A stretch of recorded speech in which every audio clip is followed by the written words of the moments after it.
cabling. I'll wait a couple of minutes as usual, just so it pops up on my screen, and then we'll do the introductions and we'll take it from there. Oh, look at that.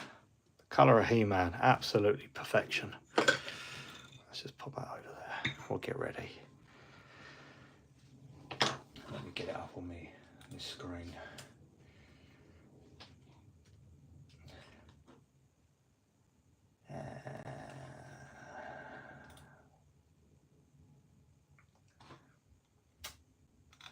There it is. So we'll just let that pop on, and then we'll let people join and yada yada yada.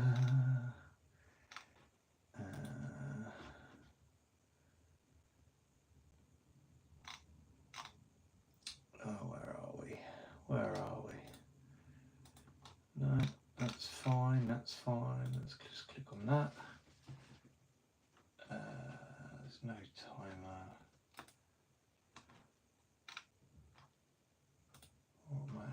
Okay, good, we're good. So hello, my name is Rob. This is Cat Rabbit Scale Model Studios. Hi Josh, how are you? It's not like I haven't spoken to you for ages. Welcome to the live. See, I do apologise, was going to come on last week. It's been the knee, the end is so in sight. I go in on Friday to get the knee sorted, so hopefully we can get back to some normality around here, as I'm a little bit of a creature of habit when it comes to this type of stuff. So we'll take it from there. But obviously, thanks for bearing with us. It's nice people do ask for the lives, which is really lovely.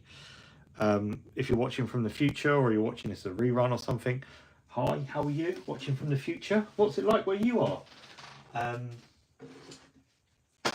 Yeah, so I'm just gonna, today we're gonna, where we took off from last time with our Blade Guard guy, which is going to be what we're going to be working on again today. With chat, let me know what you are working on, and yeah, we'll just get cracking. I am an incredibly slow painter, I'm well aware of that, so I do try, and because I ramble on, you see. I can see a few people popping on now already, so there's a few things I kind of wanted to talk about today, actually, and that is some really good colours that I've been using. Yeah, do you know what, Josh, the frosting that you put on, how did you do the frosting on the capes? Because it looks really good. Was that with like Valhalla and Blizzard and that? Because it looks like it's like proportionate, it's like speckled on, it looks really, really good. I would be tempted maybe with bolt action, but I'm not so sure. I think it's always one of those things where I like the idea of it more than I would actually painting it, and I'm well aware of my my shortfalls, so I don't know. So first thing I kind of wanted to talk about was, obviously there's been a couple of videos up.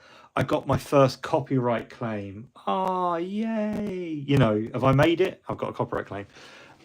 So I'm going to talk about that first. It doesn't really affect me too much. It's more annoying than absolutely anything.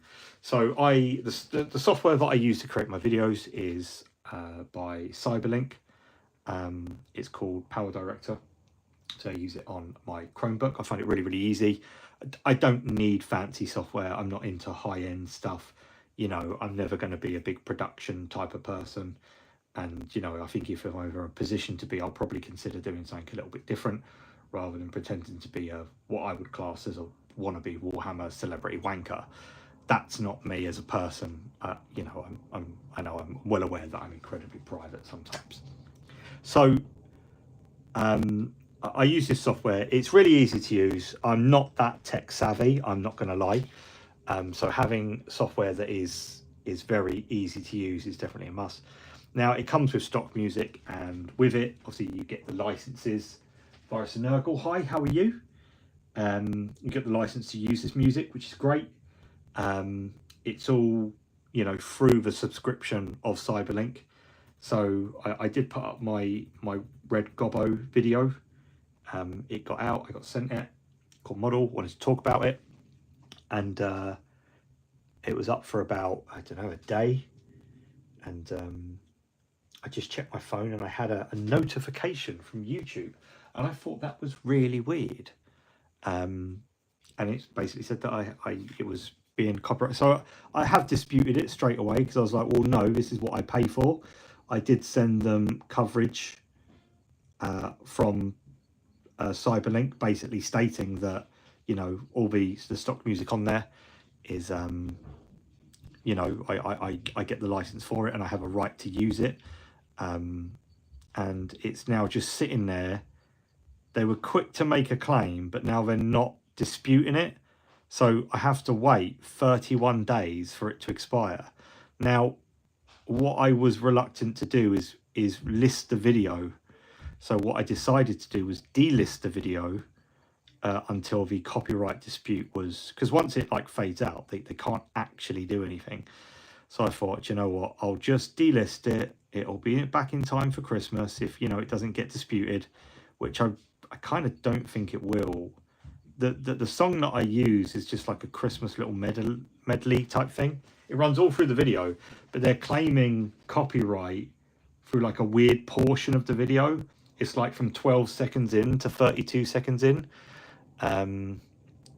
It's weird. So you got a div strike for music. You pay it basically, effectively, yeah, that I have the right to use and is licensed to me because of the software that I use. It comes with it. And I pay for that on a monthly subscription. As long as I have that subscription, I have the license to the music and the right to use it. So it's really weird. So it's my first one. At first, it was kind of like, oh my God. And I was really worried. But then as I read up more on it, I was like, no, I am going to challenge it. I think that's a bit silly. I've used a particular song before in videos and I've never had a claim. So I think it's just whatever. But from what I can see, they were trying to monetize it in a load of countries, but the people that are trying to monetize it isn't either the artist or the software.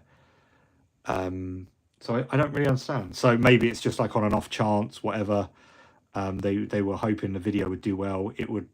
The way copyright claims work on YouTube is it stops your revenue accumulating on that video, and if they win the copyright claim or you don't dispute it, it gets paid out to them. So I think they were kind of like on the off chance AI has picked up on this song and, you know, thinking they're probably going to get a little payout from me. I make about £2, £3 from a video. You know, it's not mega bucks. It's never going to change someone's life. Like for me, it goes towards, you know, an extra £60 a month in, you know, a payout from running ads on my things, which I hate doing. I hate having ads on my videos. If they're like a necessarily evil. If I could get paid another way, I wouldn't have ads because I think they're annoying. So we'll see. But I got my first one. I'm pretty sure that means I've made it as a YouTuber, which tickles me greatly. But that was that's happened. But what else was from tutorial? Yeah, no, cheers. It's really easy. Like it's really easy to do. It's just mixing. Your contrast and washes mix so well together. I did the same thing for like the Necromunda scenery for Hive Secundus. Really easy to do. Same type of principle. Mix your contrast with your washes. You know, agitate them in together and then cheeky dry brush. Job done. It's really simple. And it gives a really, really cool effect. I've actually got them in front of me at the moment. And I think it just gives a very, very cool effect. So, you know, super enjoyed doing it. Great little warband. I've seen, funny enough, I don't post a lot on Facebook groups and stuff like that, but I do read what people say. And there was a guy on there today, he put the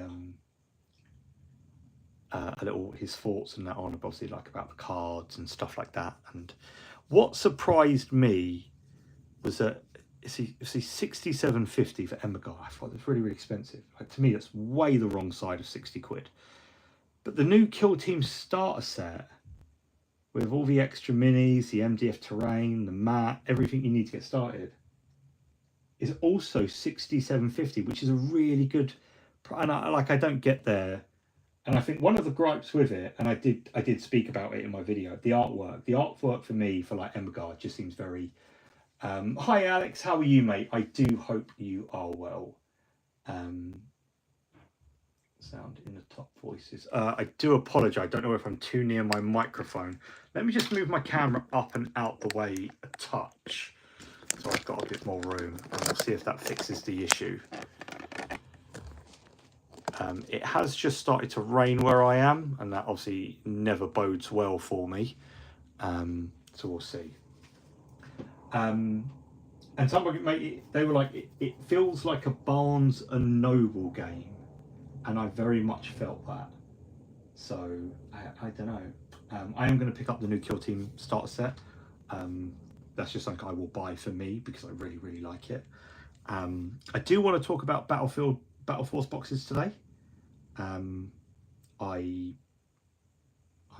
very, very interested in the Iron Jaws one. I don't know. We'll see. We'll see how it all goes. I did. I can't remember where I showed you guys last time. I did paint up the Raptor, first Raptor. I just wanted to paint up a couple of these guys. Really, really like this color scheme. Wanted to do a tutorial for ages.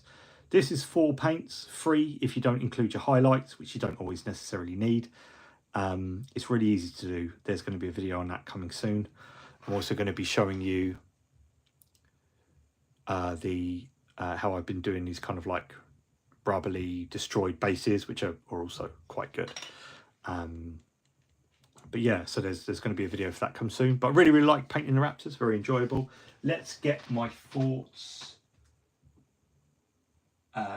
on the boxes then. So the boxes themselves, we have spoken about this on the channel. I am just going to pull up I think it's Battle boxes.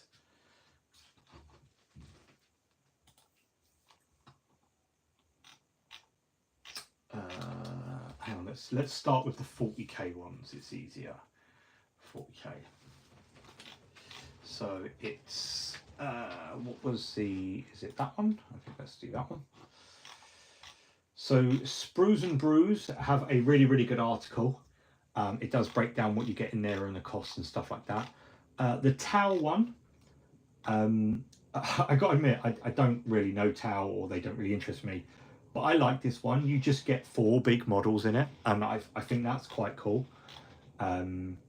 You get a Riptide, a Broadside, a Commander, and a Ghost Kill. Obviously comes together for £217, and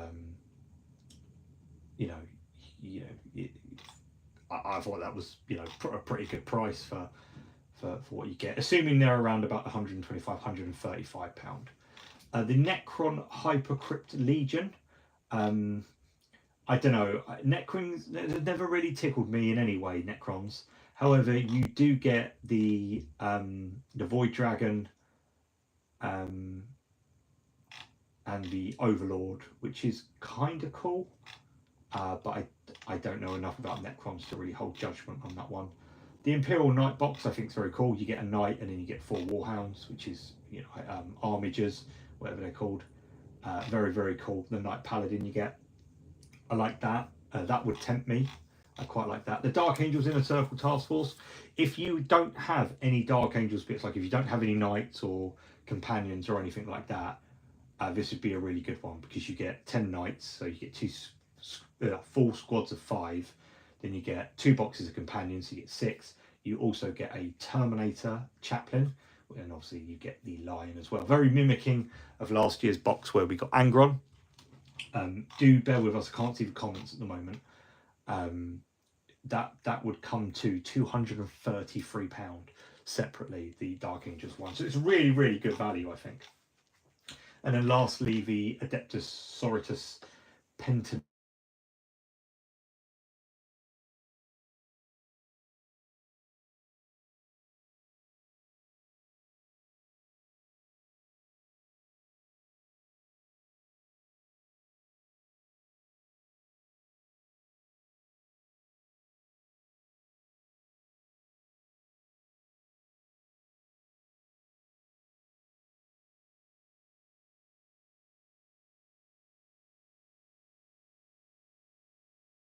The Necron's 208. and the Tau £217, worth of value respectively. So the Necron's kind of falling short from, like, you know, you don't get that much of a discount. It's one of the smaller ones, whereas the Dark Angels you get quite a bit of discount. But if we move over to Age of Sigmar, that one. Again, sprues and brews, we rely on them. So the Ironjawz Wrecker Mob, I think is very, very cool. You get the Tusk Boss, which is the big, like, ball thing with the guys on the side of it. You get 2 lots of free weird brutes, which can also be Wrecker brutes, whatever they're called, Wreckers or whatever. And then you get 2 squads of 10 Ard Boys, £204. Very cool. The Flesh Eater Courts, the Charnel Grand Jury. You get a few bits in this, which is quite nice. You get Gormain, which is really, really nice. I do think he's slightly overpriced because they're quite small miniatures. They're quite deceiving, the Flesh Eater Courts. But you do get 6 Morbeg Knights. You get 6 Crypt Horrors, so 2 lots of free. Same with the Morbeg Knights. You get 10 Crypt Guard, so total value of £205. So, you know, another nice bit of money saved there. The Shudderblight Cyst, lovely name. You do get 10 Rotmire Creed, which is cool because, you know, I don't know. To be fair, I haven't run Nurgle since the Rotmire Creed have been introduced. Whether they're aligned or how they work, I don't really know. Blight Kings, very, very cool. 2 lots of 2 Blight Lords, which are the dudes on flies. The Harbinger of Decay, which is a really, really lovely model, £212. Doesn't feel like you get as much in there, but it's more value, which is quite nice. And then Cities of Sigmar. So you get an Ironworld Cannon, you get your Free Guild Fusiliers, you get your Command Corps, you get Cavaliers, which are the horsey boys, you get the Marshal, which is really, really cool. Again, he's got his little envoy with him, the little guy. You get a Fusilier Major on the Ogre, which is cool, and that comes in at £209. I think between them, if anything was going to tempt me, it would be the Free Guild, or it would be the Ironjawz, definitely. I think on the 40k side of things, aside from the Dark Angels, which I look at and go, I'd love to have a crack at those, it is probably what I would do. So right, box is 150. Fuck off. No, a rip off. I'm not paying that. That's that out the window. I thought they were going to be around about 135. That's a shame. That's too much. See, again, they just creep up. They creep up to the point, and you go, where am I going to get my saving from? You know, you're just giving me a box of something free if that's the case. I very much disagree with that. And no, you don't get the Knight Quest Oris, you only get a Paladin. But then, once again, it's a good encouragement to buy Knight. Knights are cool, but like I said, would be good. Sort of get Definite Assault, Enough Day. Anything I don't like with the Ironjawz is the Ard Boy. I don't mind the Ard Boys. I do wish they threw in the Ard Boys captain to go with it. But I can probably see why they didn't, because they would want to encourage you to kind of like grab it extra. You got to think these are starter armies that will encourage you to build upon it. So they give you a little bit of something. Like, look at the Free Guild. You get a load of Fusiliers, you get the Ogre Fusilier captain, you get the Marshal, but then they give you a load of Cavaliers, which really don't gel so well if you're going for a shooting side of things. So either you are going to do like the yellow ones, I can't remember what they're called now, or you go over to the red ones and get like the better chance. You know, it's a bit odd, but I think it's to encourage you. Creed allow Nurgle to shoot. Wow, okay, cool. Yeah, because they never used to have much shooting Nurgle. It was quite lacking. Accent's the same here, but I'll probably get the Inner Circle box. Yeah, definitely. See, I don't know. Shed Crisis Suits in the box instead. That go great with combat control. So again, I don't know enough about Tau. It seems like they give you like half of something and then half of something else for you to kind of lean into what you like and encourage you to kind of do it. I'm not so sure. Yeah, I think if I did, I would probably go through Goblin Gaming, which tends to be my go-to guys. or if you are in the Birmingham Lichfield area, go to Outrider Games. Seems like a good bunch of lads down there. So there we go. That's the boxes. I'll be honest with you, I never really grabbed. The only box I've ever bought for myself was I got the Imperial Fist Bastion Strike Force a couple of years ago. I actually tricked myself and I ended up using most of the models for my Dark Angels because I didn't end up keeping it. You know, I painted a few up to play with my godson actually because he wanted to kind of do it, and I just did it from there. So I mean, I have the assault set and the unit companions to play cards, but not the time to do the profile openings. Yeah, I don't know. I think with the battle boxes, if you've already invested in some of these and you don't need maybe like one of a certain kind, that's when they become worse value, because you know, I think deep down, although it looks good and you go, yeah, but they are X amount, at the same time you're thinking, but I'm not really going to use them. So I don't know. We'll see. Again, we'll see. I'll see. Christmas time, it tends to be more about the kids. So the kids get done first. If there is any funds left over or whatever, then, you know, we'll take it from there. So we'll do that.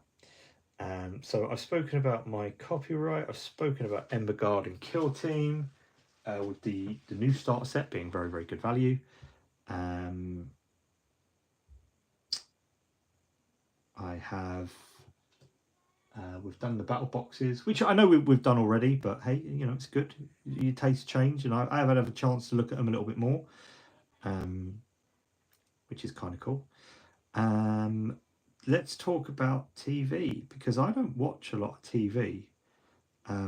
Obviously, Josh is well aware, and this might be sacrilege to a lot of people, but things like Lord of the Rings and all that rubbish, I can't really get into. I've always found it quite difficult. My disdain for the like that type of genre of like fantasy bits, it's not really for me. So I'm not too, you know, with movies and stuff. I like a good movie. I like it to be about something though, not like all. I like a horror movie, but not like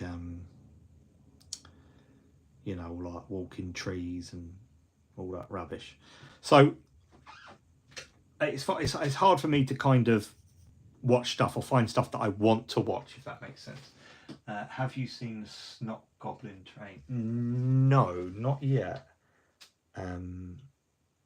Did you mention that the other week to me? I think I've got a screenshot saved of stuff that I tend to look at, and I haven't really been too kind of involved in the YouTube side of things this week. Unfortunately, I have had a funeral. My godfather sadly passed away. He was a lovely man.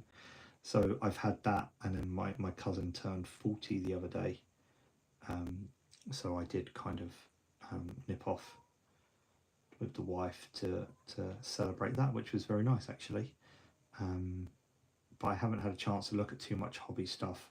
I've still got a green stuff video that Radikar kind of sent me ages ago, and it's still on my to watch list. Lego war games. I don't really play with Lego or anything like that. It's not for me. So, but telly wise, getting back to telly and stuff like that, it's not often that I find, you know, a program that I do want to watch and that. And I keep seeing clips of a show pop up. I am a bit guilty of sometimes I'll get into bed and I'll check my phone, and I'll kind of, I think they call it doom scrolling. I doom scroll a little bit, you know, while I have a cup of tea in bed, and you know, just to wind down from the day. And I keep coming across these clips. There was like this bald guy in that, and I looked into it, and it's from a show called Mr. Inbetween. And I keep seeing it kind of pop up, and I was like, okay, this looks up my street. You know, it's about something. And I was looking at it, and it got really good reviews and stuff. And I always forget about streaming services and stuff like that. So my kid loves modern housewives, like this Disney show, or I don't know, something. Anyway, and we could stream on 2 things, and I said, if you're going to put it on your phone, I'm going to put it on my phone as well. So I always forget I've got Disney Plus. I pay $4.99 a month for it for my kid, and I've never watched a single bloody thing on it. And I was sitting there, and I kept saying to my wife, oh, I really want to watch this show, but it's like, I think it's Australian, and I was kind of like, you know, I don't know where to watch it. And so she was like, well, have you checked Disney Plus? And I kind of like, oh, okay. And it's on there, and it's called Mr. Inbetween. It stars a guy named Scott Ryan. He's only been in a couple of things. He was in a film called The Magician, or about 2006. And then Mr. Inbetween, I found out, because I've kind of like got into it, was a bit more of a reimagine. It's kind of like crime drama set in Australia. If you like things, if you ever enjoyed The Sopranos, or you enjoyed, you know, that kind of like crime grittiness peppered with like how people separate doing a job like being a hitman to being a father and the everyday running of your life, it's so interesting. North Star, hi, how are you? Thanks for popping in. Nice to see you. Really, really good. Really, really recommend it. I'm just coming up to nearly the penultimate of, they're only about 25, 26 minutes an episode, short and sweet. And I'm coming up to the end of season 2. It's been absolutely fantastic. Can't recommend it enough. If you like stuff like I said, Sopranos, or like Chopper, if anyone's ever seen the movie Chopper, watch it. Highly, highly recommended. It's terrain you can build your own way. What? And it's made by Lego. I've never, but then I don't really pay attention to it, if I'm honest with you. The only Lego I see is down the local Tesco's, because they got a toy aisle, and my kids always take me in there, and they haven't really got a lot, if I'm honest with you. So I don't know. They were asking for the Wicked Lego the other day, the kids, for Christmas, but I don't know. I buy them Lego. I bought my youngest this Stitch. She wanted this Stitch thingy and an ice cream cone, and I said, oh, but you know, come on now, you try it. Yeah, I'll do it. I ended up making the whole bloody thing for it. It took me absolutely ages. Fucking Lego. Not really my thing, Lego. I used to like it when I was a kid, but not so much anymore. It's not my kind of thing. So yeah, Mr. Inbetween comes highly recommended. Really, really like it. Watch it. It's good. Watch it and go, oh, Rob was right. Right, that is good. And other than that, oh, I did paint something else. I've been painting something else. You've heard me speak about Dandadan before. The kid watches it. I watch it with her. We watched Delicious in Dungeon. I quite enjoyed it with her. We started to watch Dandadan, and she's absolutely obsessed with it. Josh, who's in the chat. Hi, Josh. I found a 3D print. I thought I'd paint my kid something. So he printed me out. It's absolutely massive. But I actually painted up Momo from Dandadan for her. She loves Momo, the character. So I thought I'd paint it out for her. And there we go. So that was one of Josh's prints. Really, really lovely. I did miss a few little bits of cleanup. That's my fault. There wasn't too much to do. But I don't think it kind of detracts from the miniature. The face is nice and smooth. So there we go. So I painted. She's absolutely massive, look. So, very, very cool. Nice to do something different for a change, actually. I really like doing these odd bits and things like that. I always worry about becoming the Warhammer channel. I know I love it, but also at the same time, I don't want it to be like the only thing I'm known for. So I do like, you know, I try and pepper in other things every now and again and stuff like that. So that's where I am. So yeah, obviously with the knee, Friday I go to the hospital and I'm going to have the thing fitted, and I'm very much looking forward to it. Not looking forward to being in it, but I think it's, you know, it starts to feel like a treatment has finally been offered, as opposed to me just hobbling around, you know, just around. Thanks, Alex. It was really simple, actually. I actually used a lot of speed paint for it. Now, I know a lot of people moan about, I've actually got them in front of me because I'm doing a video on it, and I always leave the paints out so I remember what colours, that because they all have funny names, what I used for the colours. And I got to tell you, some of these, this is a lovely purpley pink wash, Moonlake Coral. Tyrian Navy is lovely if you're doing things like blues. If you're doing things like Night Lords and you want like a slightly darker blue army, or maybe like Crimson Fist or something, this is great. Ancient Honey is a lovely, lovely yellow. It sits somewhere between Iyanden Yellow contrast and Imperial Fist contrast. It's kind of got that nice orange when it builds up, but you build it up over a couple of coats and it's really good. And Battleship Grey is, if you're doing like a white and you want to go for a slightly colder tone, like you don't want to use a grey, Battleship Grey is kind of, it's like a really light blue tinge, and that's it. It's great. One thing that you should know that not a lot of people realise, when it comes to speed paints, if you look at the label, and I show you this as an example, we look at the label for Moonlake Coral.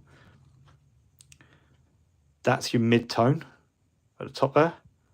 That's your edge highlight, and that's your recess colour. So you can actually see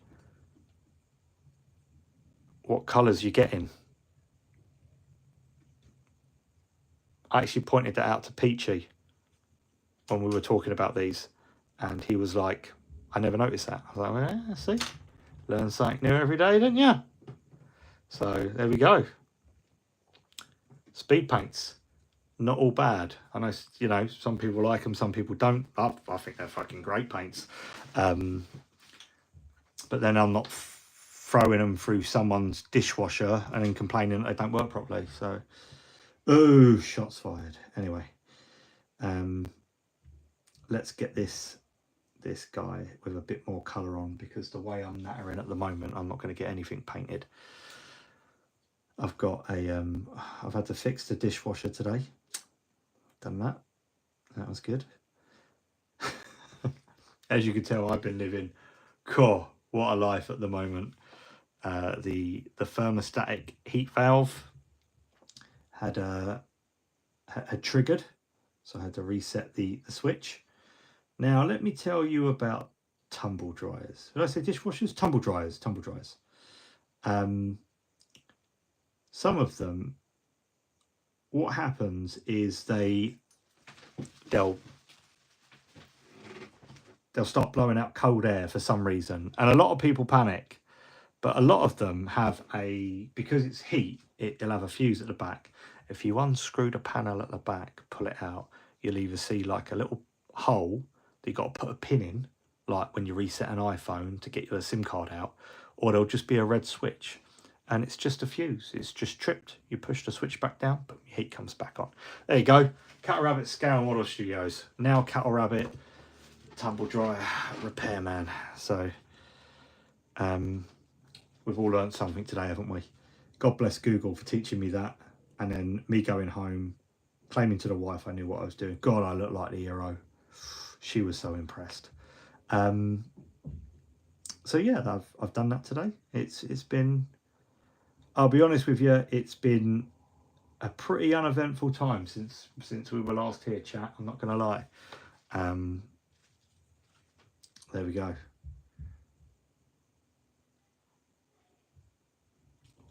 So I'm just washing the robes with sepia. I've painted in some Carrick Stone, some Shabty Bone, and then some Screaming Skull. I always think like take a little bit of time with the robes because they're so light. They become a bit of a focal point in my opinion. So I kind of just don't want to, you know, leave them to just be quite plain. I think if it was just like, I don't know, a veteran or something, I might not put so much effort in. But I think I wanted to kind of just pop a little bit of just extra time on the robes, just to make sure they stand out. Especially if we are going to spend the time I'll line them. I'll put like a little border on them. You know, it will draw the eye. So I kind of want them to be a bit more. I don't know whose eye. I'm not the only person that ever looks at them, but still, I know it's there, and I can sleep a lot better at night. So we'll let that do its thing. We can start to block in some of the other colours, like the browns, which I will be using. Let's go for, excuse me, Mournfang. That's always a good belt colour. We'll go for a bit of Mournfang. So what's everyone working on tonight? Sorry, it's been all about me today. What's chat been doing? You know, Josh is doing some bolt action stuff. What's everyone working on at the moment? Let me know. Oh, also, I've got all the things, the pictures that I requested for that obviously people did send in. Thank you very much. Today is going to be the last day. If you want me to do like a little feature kind of thing and show off your work, send any pictures to catorrabbit@outlook.com. I'll probably do the post for that tomorrow. I've had some great pictures looking. I've really enjoyed looking at everyone's work. I always think it's a bit of a privilege to have people to share their work with you. So yeah, I've had some really cool stuff in. I've got actually get lots of ideas. So I'm gonna post that up tomorrow, and if you want me to do your work, if you put some of your work, send in some pictures and I'll pop it up there. I finished my armor cast Tempest last night, so I'm starting Jane's R. Do you know, I like the Banshees. I think if I was going to do Eldar, I would do Banshees, and I like the is it the Windrunners, the ones on like the curved jet bikes? I think that's cool. I also like that new Fugan model. He looks very cool. Again, very tempting. I like Striking Scorpions. I think they look good in Eldar, you know, in the green. Banshees, I think, are pretty iconic, and I think the redone kit's really, really nice. So I think if I was going to do Eldar, probably some Wraith Lords, a Wraith Knight, maybe some Guardians, definitely some Striking Scorpions, definitely some Banshees. Yeah, that's what I would do. Tinkering my Dark Angels, Terminator, Chaplain, and Librarian, switching out a few self. Oh, nice. I am still kind of playing around with the idea of doing a Executioner chaplain for Dark Angels. I think it wouldn't be too hard to do, in all honesty. So I'm definitely going to. I think that's something to tackle in the future. What I would like to do, because I've got a few things like in front of me, like I've got Balthazar that I still need to do. I've got a couple more of the company champions that I want to do. I think I'm definitely going to make a conscious effort, especially over Christmas when I have a bit more time off work. I am not going to work over Christmas, just because I really want some time at home. So I'm definitely going to, I think, try and clear some projects over Christmas. I think that's probably the wisest time, rather than me trying to put pressure on myself to kind of get them done before I move on to the next thing, which I'm pretty good at doing. I'm very good at not buying stuff because I don't need it. So, I think I'll definitely have a look at it that way. I just need to get really quickly someone with a holster, because I can't remember what colour I was painting them. So let's just grab one of you guys. That's on the spinny thing just there. Let's grab a Dark Angel. Let's grab you. Have you got stuff around your waist? Hey ho. So it is black. Oh, lovely. Right. Just so there's a little bit of consistency. I'm not too worried. However, you know, it'd be nice to kind of keep it all. Or should I do them all brown? I kind of like the brown look. Let's try Mournfang on like the holster first and that. And then if I have to change it, I'll worry about it later. Because otherwise, if I do black on like all of them, I'll have to do black on the Ravenwing. And he's already going to have dark armor. So maybe switching it out for brown, I think would probably be better. Let's do that instead. Let's paint that in. Why not? That's my reasoning. And that way we can kind of do like a nice worn leather effect, which is quite cool. So I'll definitely do that.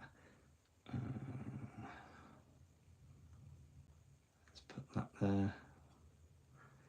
Yeah, so from Friday I'll be hobbling around a little bit, because I think it's going to have that little bar in my bracy strap type thing.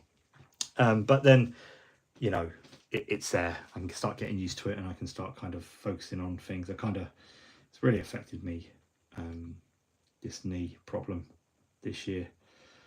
I find that if I'm not in pain, I'm thinking of how long I've got until I am going to be in pain. And it's like you don't even enjoy the time when you're not, you know, suffering, because you're thinking of how long is it going to be until I start suffering again. Like, it's really weird. How it's kind of really taken up such a large part of everything I do. You know, stairs absolutely kill me. I make weird noises when I bend down now, like an old man. It's just like, oh, come on, you're not that person. But yeah, so let's hopefully, fingers crossed. Games of Chaplain's sword from the newest upgrade set, and the librarian halberd from the upgrade. I love that halberd. I wish there was more of them. Protection, the force axe. Not bragging, but it looks okay. Send me a Alex. Send me a picture, man. I'd love to see that. That's what I did with my first captain. I gave him the halberd, and I think, you know, the halberd, they look great. I was gutted that they weren't really in the new Knights kit so much. I don't think they're in there, are they? No, they're not. I'm trying to think of the sprues now. But yeah, that sounds awesome. I love the halberds. I think that's, you know, it really plays on the knightly style of the Dark Angels and that, and I think it looks really cool. Definitely, it's, yeah. Send me some pictures as I want to see them. That's an order. So let's just touch that in there.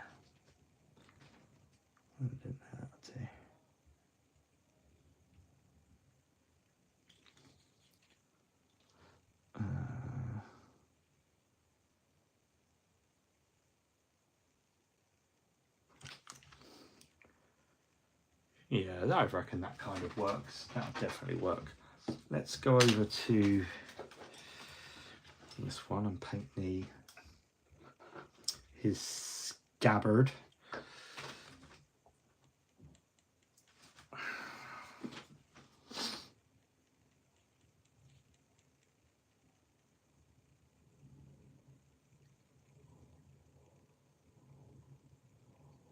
Just block this in.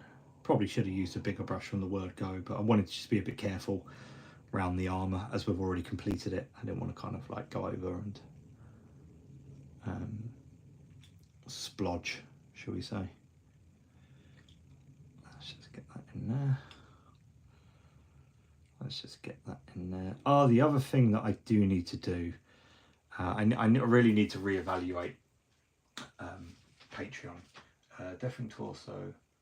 on the new upgrade kit goes nicely in the Leviathan Terminator Captain, by the way. I never knew that. It's a shame because when I did that Terminator Captain, is that the multi-part kit you're on about, Francois? Is that it? Upgrade kit goes nice and live in Terminator Captain. Is that the multi-part kit or the one that came with Leviathan? Because that is a bloody good shout if it is. Although I wasn't planning on doing too much more with the Terminator side of things. That is always nice to know.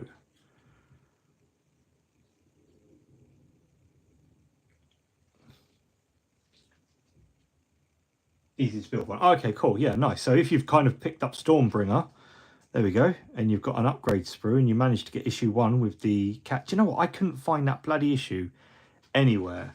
I went in all the local Tesco's. I went in WH Smith. I was in there every bloody time I was there trying to look for it. And, you know, the wife was like, oh, I'm going out. I was like, oh, can you go here and see if there's this? Couldn't get a bloody copy of it. And there were people posting like, oh, yeah, I just casually picked up like, you know, 8 of them. I was thinking, you jammy bastards. Which I was gutted about because that's the type of thing that I would have been like, you know, I'd only paid a couple of quid for him. I'm going to butcher that miniature. So nice to know. There you go. Francois dropping the juicy little hints of tips. Just a tip.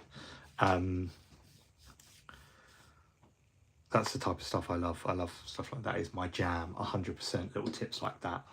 I love it when you get a piece that shouldn't, but it just does. And it just, oh, that's the noise you make. Oh.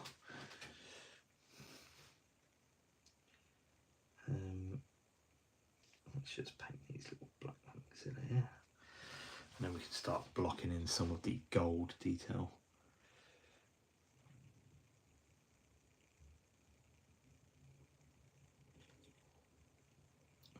Just around here.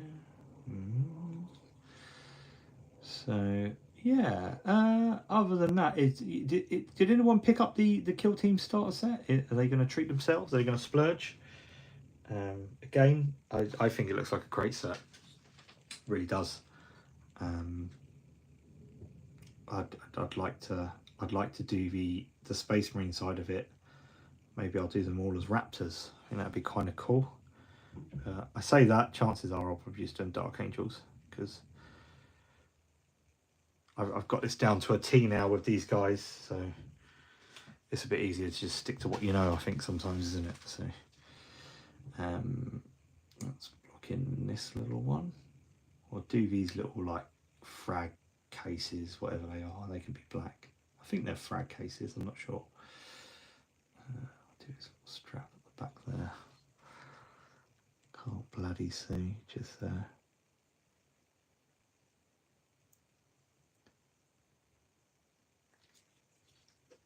And I'm just poking my tongue out because I'm trying to concentrate by not hitting the armour that I've already spent about 2.5 hours doing last time. That's what she said. Hey! Sometimes they just write themselves. Just a tip.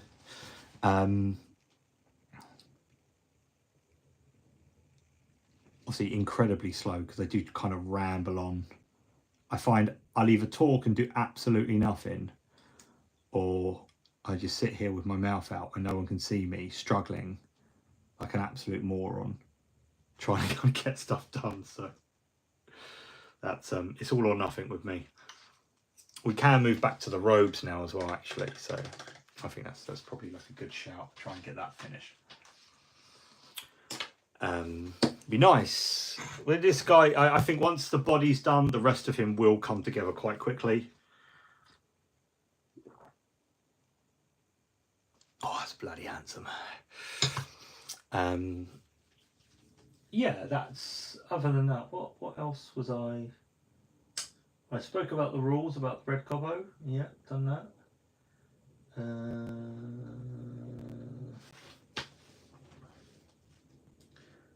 I think that's about it. Do you know what? I've really struggled for time recently to kind of do any hobby. Nothing to buy until that gets released.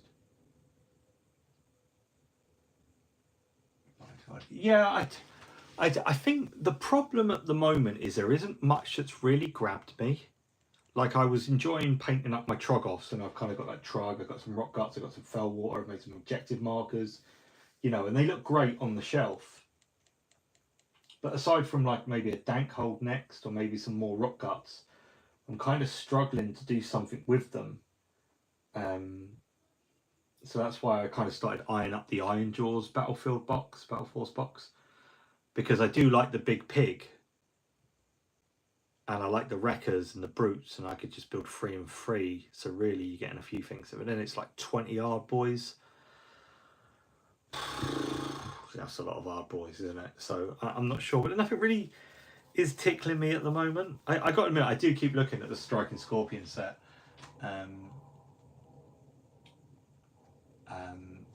I think that that's probably something that I would be interested in. We'll see. We'll see. I really like the idea of painting up Eldar in that old, like the old colours it used to be. It had like the white bone colour with the blue head, the old Dreadnought. I think that would look kind of cool. I don't know what that type of thing is. It's a little bit like, you know. Oh, Alex, Alex, what you doing, you nutcase? Thank you very much. A little love for the kids. I always loved Lego as a kid. Oh yeah, it's made out in Denmark, isn't it, Lego? Is it? I'm sure it is. You know, I loved... I had a set of Lego. I believe it was called Rock Raiders. Whenever I speak to people about this, they're like, nah, you made that up. I'm sure I didn't. It had like little brown rocks that came open. It had like a luminous green crystals in. And I loved them. So I only had like a couple of little small ones, and I used to try and break them all apart and make like one big like truck type thing, and I loved it. It was great. But I think like with having kids, Lego's become very much like a curse, because it's not something that I want to do. It's something that I'm now having to do because they can't be bothered to finish it. You know, and I think that's... Again, I like the idea of Lego, but do I need more stuff to waste money on? Absolutely not. This year I've tried to make a conscious effort to kind of offload stuff I'm not going to use, just to not have stuff around. So I one of the things that I have spoke about this before, one of the perks of being one of the Warhammer community members is I get sent stuff maybe I wouldn't normally buy. Sometimes it can be a bit like, oh god, can't be arsed with that. But sometimes you sit there and you'll go, oh wow, okay, cool, yeah, okay, this has got me going. Let's do something. Like, you know, some of the Kill Team sets that I got sent, you know, even if it wasn't the Kill Teams that particularly tickled me, the scenery was very, very good. So I definitely you know, I'm thankful for that. Now, the reason why I also do keep kind of going back to Ironjawz as well, is I've painted up a few of them. I think Ironjawz are actually a really, really fun kind of like range to paint up, because there's so many ways you can do like dark orc skin, you can do like brighter orc skin and stuff like that. I really, really like the idea of doing them. And I used to do Ironjawz before, and I think a part of me wants to try and do them again to see, I guess, prove to myself that I can do them better. Now this guy, he sits in front of me on my shelf, and I'm always looking at him, and I love this model. Obviously this was like a commemorative one. I really, really liked it. I thought it had a lot of character as a painting piece. It was just a lot of fun. Really enjoyed it. You know, down to like the little flames on his knee, you know, and on his cuff there, you know, down to his axe, all the little scuffs and that, I think is super cool. And I've never really, you know, sometimes I look at stuff and I go, nah, get rid of it. You know, I'm not going to use it. I'm not going to play with it. Get rid of it. And I do just, they'll go off to, I don't know, Monster Merchants or somewhere like that. And then Josh, bless him, for Christmas last year, he got me, I actually did a video on it because I had a lot of fun painting it up. And it was the first piece that I'd really lost a part for that I actually couldn't find at all. And that was the Zogrot Anvil Smasher. Again, like, these models are just so cool to paint up. And I love working with yellow because, you know, a lot of people find it quite challenging. So I do really enjoy kind of doing it. So just having this guy, you know, again, you know, up on the shelf, I really, you know, like, and obviously I've got the Anvil Squiggers there, which is the Anvil Squig is pretty cool. But again, they're really cool models. They're lots of fun. You've got a bit of everything, a bit of metal, bit of skin, you know, they've got cool weapons, cool poses. So I don't know. I keep leaning towards the Iron Jaws, thinking maybe I'll just have a good old crack. I don't know. We'll see. We'll see. Not this weekend, but the next week I'm actually at Warhammer World because Josh is getting his Warhammer Heroes Award and I am going as his +1. So we are travelling to a Holy Land together to kind of have a bit of a jolly up. So it's I'm really looking forward to it. It's going to be an absolute blast. I can't wait. So I'm kind of like, ooh, do I treat myself? What do we do? You know, do we have a look? I think there's a Warhammer 40k narrative event that week. Kent, I'm not sure. I was speaking to my guy that I chat to with the Warhammer community stuff, and because I was kind of like, hey, you know, are you there? Can we have a quick catch up? And he was like, oh, I'm not going to be there because I'm at the World Tournaments. But he was kind of telling me about what to expect and that, which was really cool. But he was like, it's obviously not a Warhammer World this year because it's at the one of the hotels. I think they're having it, but super excited. Can't wait. It's going to be a really good laugh. We're just going to coordinate our outfits, you know, Dumb and Dumber style. I think I'm going in the orange and Josh is going in the baby blue. And yeah, it's going to be oh, Alex, what you doing? No, honestly, stop it, mate. No, don't do that. Don't do that, honestly. You've more than enough. Absolute crazy. I've actually been putting some money away for a little while now because it's actually Josh's birthday on the Friday, and I kind of wanted him to, you know, I got a few little surprises in store for him. And that's it. Hey, Fraser, how are you, mate? You well? So yeah, but Alex, honestly, thank you so much. Obviously, you know, I will put these away until, you know, we'll have a look at some new project. I need to start sitting down and looking at projects that I want to do for the new year. Obviously, it's fine doing the Dark Angel stuff all the time, but I do need to kind of, otherwise I'm going to be like, how to say, not that you know, I don't mind being known as the Dark Angels guy, but also at the same time there's other stuff I kind of want to do as well.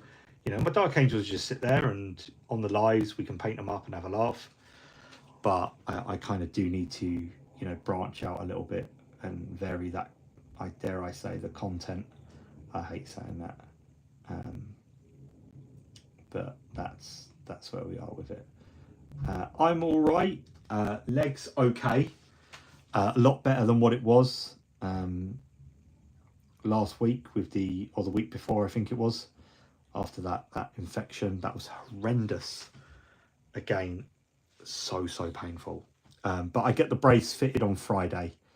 I'm off to St. Peter's on Friday to get the brace fitted, which I'm not, but I'm also looking forward to it because it means that treatment's going to start. So I'm going to go at 50,000 points of painted Dark Angels. Are you well? By the sounds of it, not anymore. I got to admit, the stuff that I have isn't, I wouldn't even say is legal because I don't play the game and I'm not too bothered about like the lore. I tend to make up my own little like sub stuff. And that's why one of the reasons why I like Dark Angels. So I've got lots of odd one-off stuff that I've kit bashed and put together. Tell me more. Francis, would you consider sending me a picture of that? Like, get it out, not that. I mean, you can. I don't mind. I'm a liberal guy, and taking a picture of them. Sometimes it just writes itself. Send them into my email, cattlerabbit@outlook.com, because what I've wanted to do, and I keep speaking to chat about this, maybe like once or twice a month, if you send me in pictures, I want to put some stuff up on like my community pages on YouTube for you guys, so like other people can see what you do and kind of get ideas and stuff like that. I had some great stuff sent to me. It wasn't last week, the second. I was on. Yeah, the second. It was last week. Yeah, it was last Sunday. And it was, really, really cool stuff. And I'm not being funny, 50,000 points of Dark Angels is going to be a big old spread.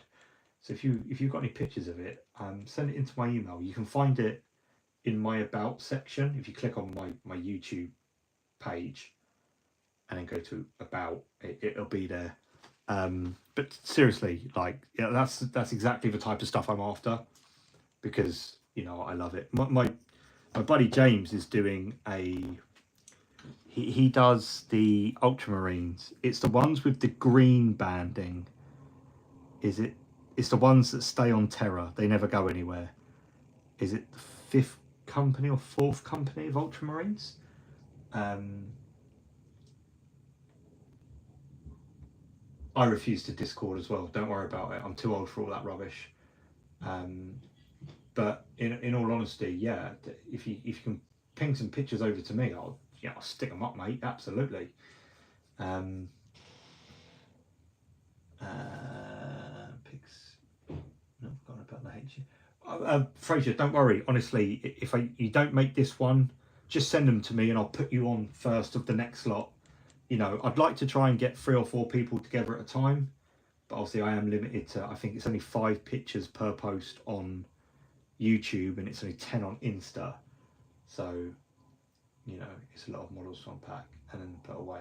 Well, like I said, if you ever feel like you want to get them out and take a picture of them for us, then by all means send them over and I'll do some bragging. I've kind of got like a nice audience over on Instagram as well, which is, I'm sure would be quite impressed. I'd love to see it more than anything. But yeah, my buddy Jim does Ultramarines. Fraser, what ones does James do? What company is it? And he's done tons of them, and it looks amazing. Like, I like painting Dark Angels, but I think, 4th company, yeah, the ones with the green, isn't it? The ones with the green, the ones that stay at home.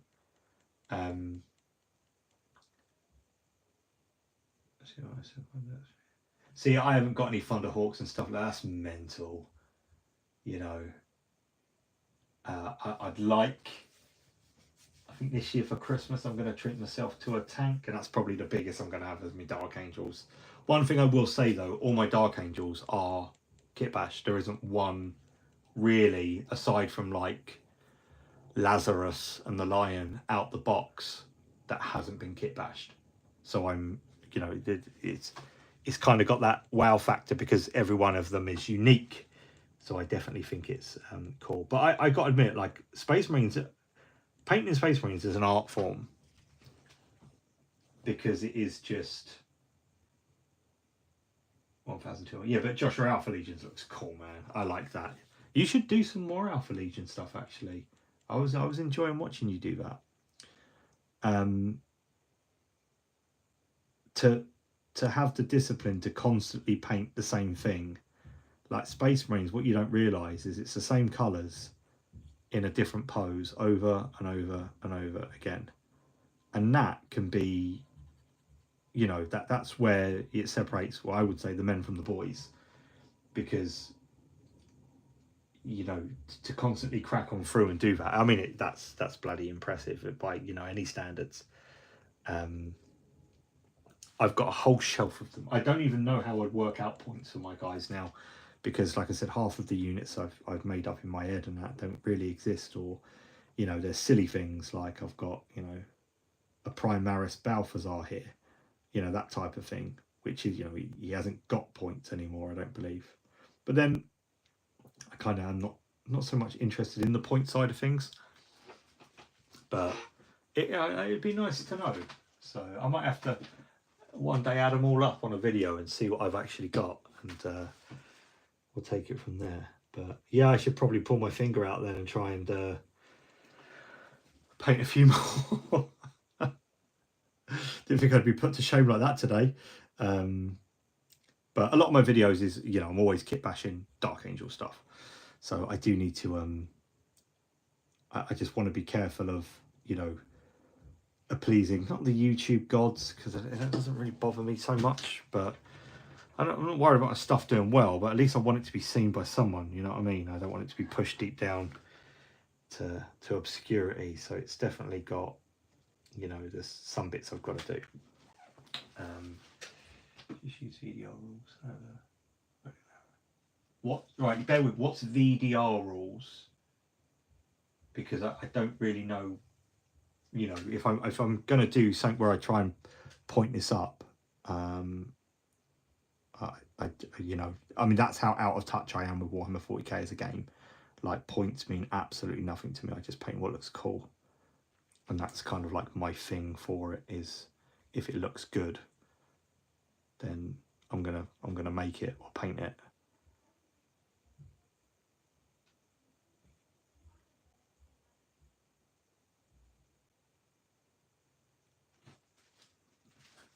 Vehicle design rules. So now you're assuming that I read White Dwarf, because I don't. I think that's an awful magazine. I might have to dig around. If I need a White Dwarf, I tend to have a guy that I've got a go-to guy.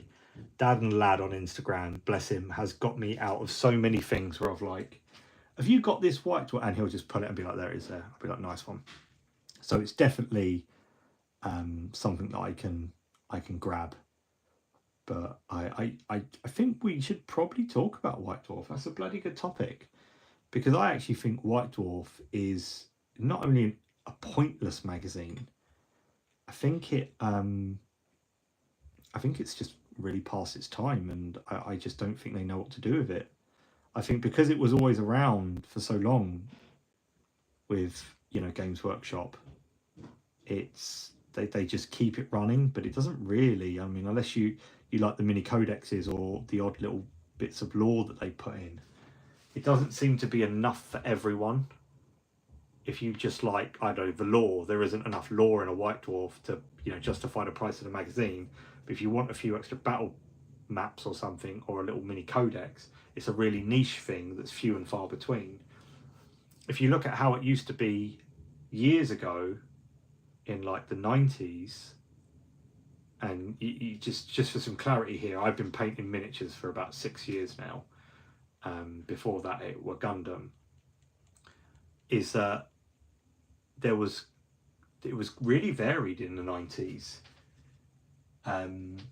Like, you had a bit of like how to build, like there were articles where it would show you how to build like stuff out of like cardboard, or it would have like pages that you could cut out, you know, put on cardboard and make your own little cardboard train. Like I'm gutted they don't do stuff like that anymore. The problem is, because of Warhammer community, they don't really need White Dwarf. The only way you could keep White Dwarf prevalent these days is you need varied articles, like enough to kind of get everyone's interest, but have enough of it to kind of be like, well, even if I only read it for like the, I don't know, the battle reports, there has to be enough in there to justify the price, which I don't think they could. But the other thing they need to do is they need to give White Dwarf exclusivity rights for models, because everyone flocks to Warhammer community for the articles, because that's where they get it first. But if they were like, we're only revealing this model in this magazine, you know, it would justify you buying it because you'd want to see the reveals first. Like, if it was an exclusive, we get to show off the models first in White Dwarf, and then a week later they go on the article, it might tempt people to kind of buy it on a whim. However, the problem is, as soon as you bought it, there's always going to be someone that sticks it up on the internet anyway, thus making that point completely obsolete.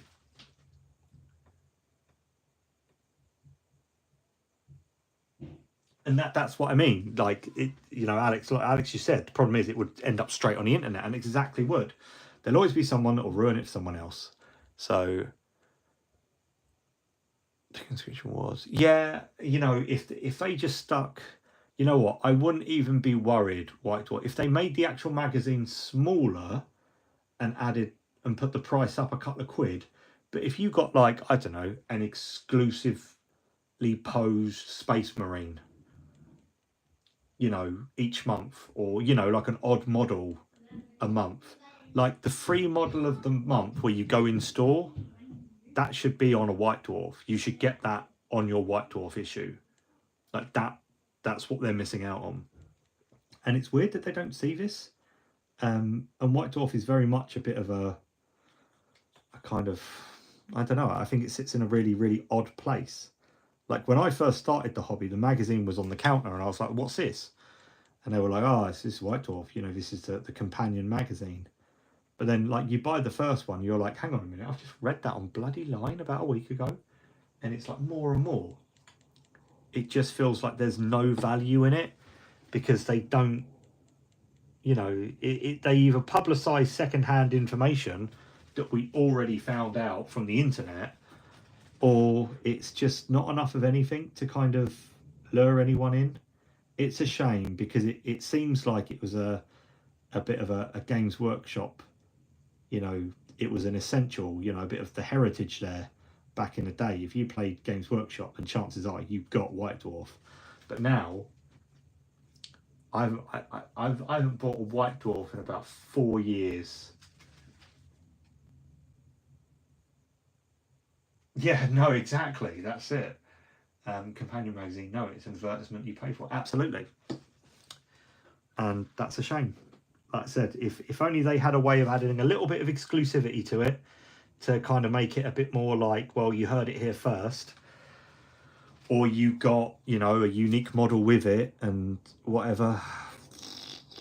I don't know, but I do think White Dwarf is I wouldn't be surprised if within 10 years, probably sooner, White Dwarf, you know, is going to be like, we've decided to shutter it, you know, because this is what you have the community site for, which is a shame. But do you know what? I've actually probably got, I mean, I only bought about 6 or 7 issues of White Dwarf in my life. And I've probably still got it on the shelf downstairs.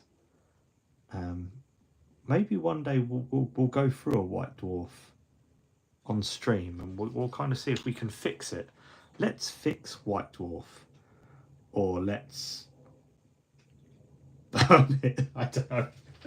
Yeah, but I do think White Dwarf is kind of it's an old expired tired format that just doesn't sit well, which is weird because a lot of what Games Workshop does is like they run a massive company, like they're still a small company, but then they'll keep like a magazine running with just like the bare minimum just because it's a staple of it.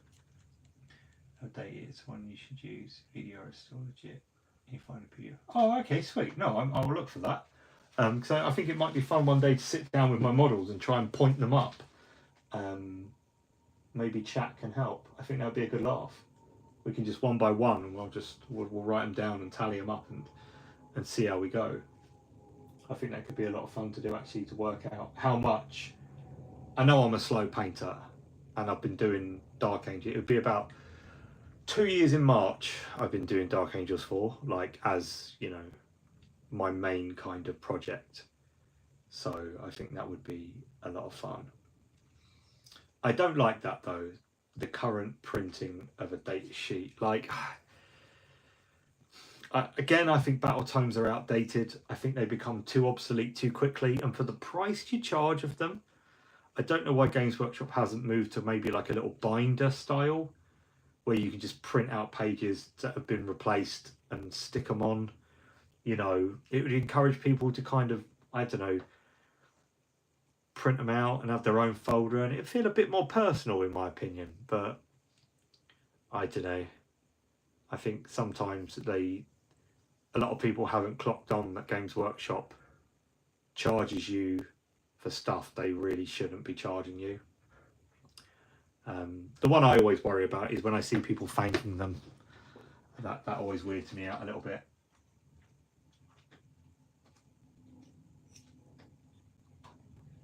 So to read, humans are fine. I guess, you know, Alex, so once again, that's a really good, like, you know, flip side. And that's the type of thing I need from chat.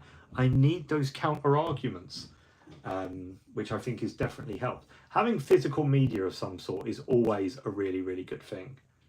You know, I still to this day, if I'm going to buy a game, I'll order a disc. I very rarely buy directly from, like, I've got a PlayStation from the PlayStation store. I will always order the disc. Because, you know, if anything ever went wrong, you know, I couldn't connect to the internet or something, I'm knackered. And I think I've had that on a couple of occasions. So having physical media, you know, is definitely not the worst thing. But why pay for something that's already free on the internet? That's the thing, is, you know, let's say the power's out for 10 minutes. You're going to read it for 10 minutes and then, you know, it's definitely got perks and it's got cons as well. So I don't know. I'd like to see White Dwarf go back to a bit more of a traditional style format, personally. I do like the code you get for the app, and you get updates on there, but that's tied to the app you need to have. Right, so call me old-fashioned, but I fucking hate having apps for things. Everything's got a bloody app, and it does my head in. I don't want all these apps and things. I just want to, you know, not. I don't want to. I know a lot of people kind of like, I don't even think I have the Warhammer 40k app downloaded. I don't think I ever have downloaded it. I mean, that's probably, it came out in Indomitus, didn't it? And it was really bad. And I never bothered getting it. And then like what happened to Warhammer Plus? Is that still a thing? Warhammer Plus, Warhammer TV? The thing that they were charging and you got the miniatures? Like, is that still a thing? Is it? Because, like, I don't know anyone that ever subscribed to it. Maybe one or two, possibly.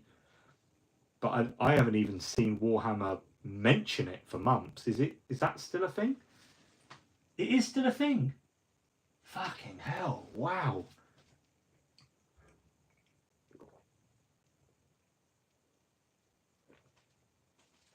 Did it get? Was there things on there like animation and that? So I can't, like,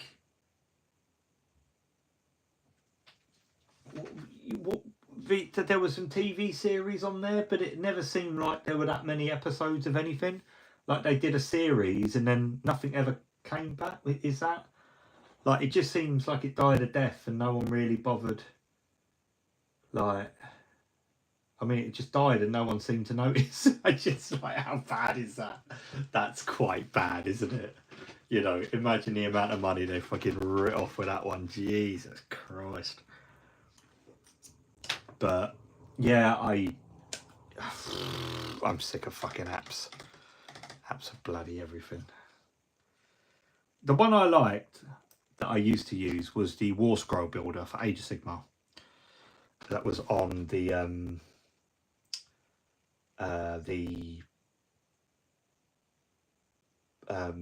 internet. You typed in War Scroll Builder. Still buy detailed books on armor. Just bought a picture book. Right in front of me. So having like a reference thing for something like that, I think is good. Books that I have, you know, I've on the channel, the Loyalist chapter book, the Space Marine Loyalist chapter book, was such a good read. And if you are a Space Marine enthusiast, I would highly recommend picking it up, because if ever you want like information about a chapter or something, it's a really good book. However, I did come across a website. Now, again, you have to bear with me. I don't really like Google. I don't spend a lot of my time thinking about Warhammer when I'm not painting it. I'll be honest with you, when I do paint it, I don't really spend much time thinking about it. Lexicanum is a very good website, but then it's got all the heraldry and that on there. I was looking at like heraldry for Raptors, and it's all on there.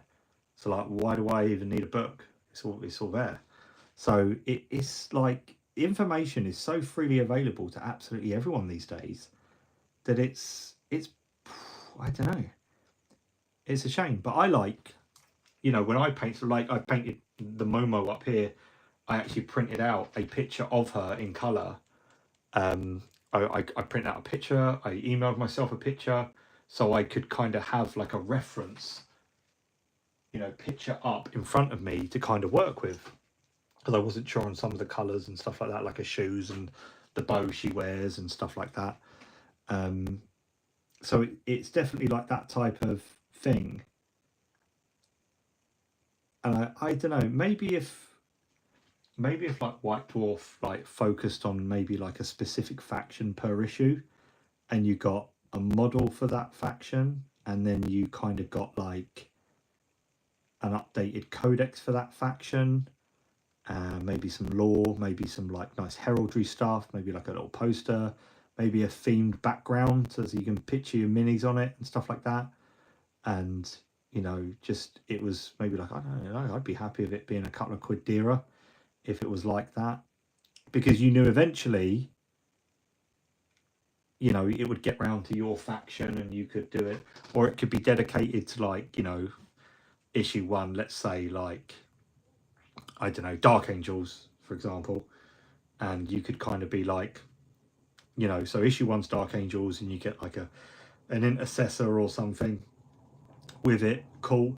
But then like issue 2 was Dark Angel Successor, so it was like it had you know, your Angels of Redemptions and stuff like that, and you know, had a bit more about each kind of like successor with maybe like little codex and little things, and maybe give you kit bash tips to make your own little captain for each, you know, successor or whatever, and you know, encourage you to be like, oh god, I can make an official model out of bits from other ones, you know, encourage you to do that. And you could compile them and build them up and have like a massive Codex Astartes for all your loyalists, and then move on to like the Chaos. And you know, I think stuff like that, it would be cool. Maybe, you know, a magazine that ran alongside it that did something like that, I think would be great. But you know, it's also green light. Power down the electrical once in a while. Yeah, no, absolutely. Just turn it all off. Turn it all off. Go outside. Find, like, you know, on a warm summer's day, a book. You know, take a little flask with you. Sit down somewhere just in the shade. Lovely warm day. And just get lost in a good book. Can't beat it. Absolutely. So, you know, I don't know. Everything's got its pros and its cons, and I think sometimes, you know, it's not as cut and dry as kind of going, well, they should do this, they should do that. It's easy to kind of write stuff off sometimes, especially like, you know, on a whim ideas. But I do think White Dwarf, it definitely needs a bit of revision to kind of. I think if White Dwarf wants to be here still within the next 5 years, I think it definitely it needs to revise its methods, how it works, what it does, and how it does it. Because I don't, otherwise I don't think there's going to be, you know, I dread to think what White Dwarf sales were during 9th edition. Atomic Murph, hello, how are you? Chris from America, just got off of work. Oh, nice, mate. Well, did you have a good day at work? Did you what was it like? Was it okay? What did you do? Tell me a little bit about your job. Tell chat. Because that in sign language is judging, so we can all. I'm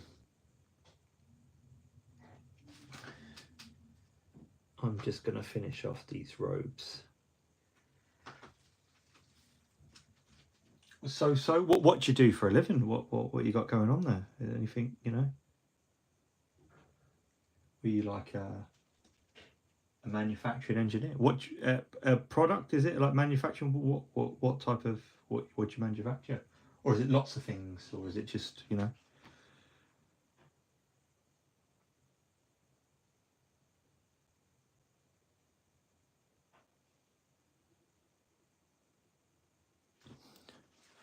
Just gonna add a touch of water to this. Just re-highlight this robe.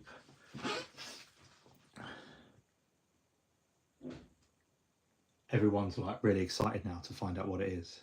Is it something really exotic?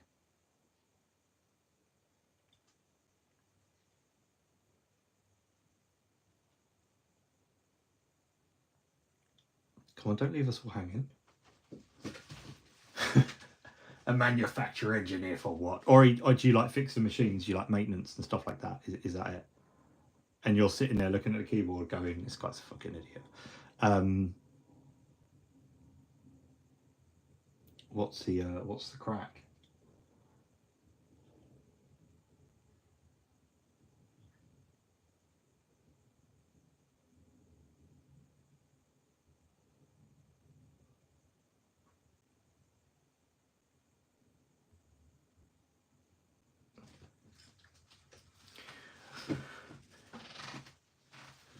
Well, I don't think he's. I think he was lying about his job. Everyone, sorry, chat. It's what let's now we've kind of spoken about it. Let's go. Shadow Sword, Atomic Light. Could you imagine, like, my buddy Joe from Encounter Terrain? He can face scan stuff, and I'm so tempted to kind of get him to scan my face, shrink it down, so I can be my own Space Marine. But then I think that's a bit weird and a bit narcissistic, really.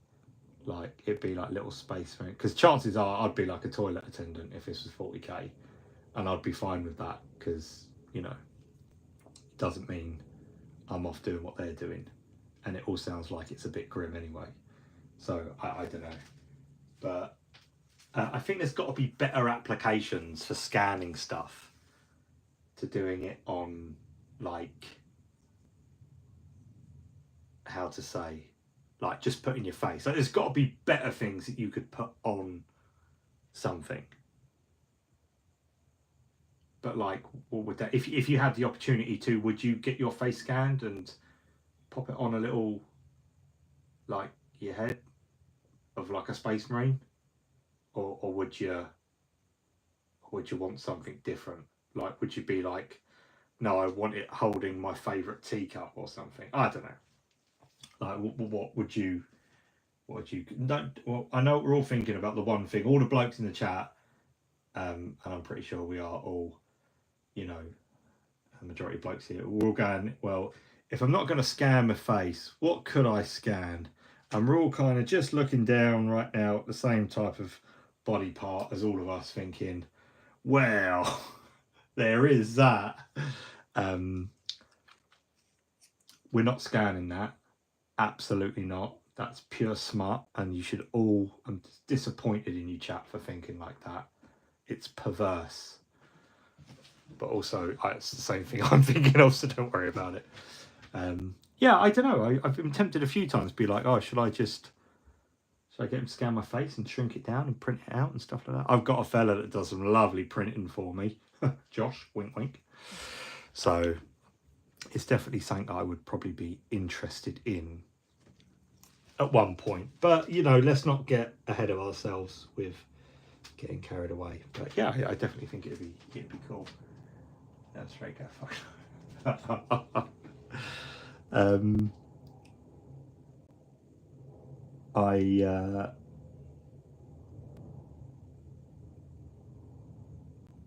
Let me just paint this guy in, because I can't multitask, so I've got to do it like this. Oh, and I've missed a bloody bit of strap. I've just seen it. Oh, you shitbag. Right. It was all going so well. I thought, oh yeah, I'll just work colour by colour. I'll be nice and methodical. And there's actually that bit there that runs across. That's a bit cheeky. Are we? Is anyone else looking at the Christmas Battlefield boxes? Is anyone looking to kind of treat themselves? If so, which one you got your eye on? Let me know. Like I said, I never really kind of buy into all that, but I do like the looks of the Iron Jaws one. I think it looks quite cool. But what's everyone else thinking of kind of grabbing? If they are thinking of grabbing anything at all. What Kalitos. Hey buddy, how are you? How's your day going? And welcome to the chat. The Kill Team starter set, now I was speaking about this earlier, is so good. Not only do you get the MDF terrain, coloured plastic miniatures, so literally you've only got to put them together and you're ready to play within like an hour. You get the mat, the dice, everything you need. How is the new Kill Team starter set £67.50 when the new Underworlds is also £67.50? One of you is getting ripped off for a certain product there, and it doesn't take a rocket scientist to work out which one. Plus you get all the individual sculpts from the Space Marine Heroes box sets, which in actual fact, if bought individually, would have cost more than the actual box itself. So you're also getting the MDF terrain, you're getting all your dice, tokens, absolutely everything. That is a very cool box set. I will probably pick that up for myself, maybe. No, but not really looking at them yet. No Battle Force boxes. Oh, what's that? Armorcast Warhound, Armorcast Reaver, Forge World, Elder, Revenant, Titan, all the big boys. So I'm pretty pleased. Yeah, like the price is just ridiculous for what you get. Like, where did that come from? I think everyone was expecting it to be like, oh, well, I really want these models, but it's like, you know, it's going to be like, you know, £110 or something. With Games Workshop's track record, I think a lot of people were prepared for disappointment.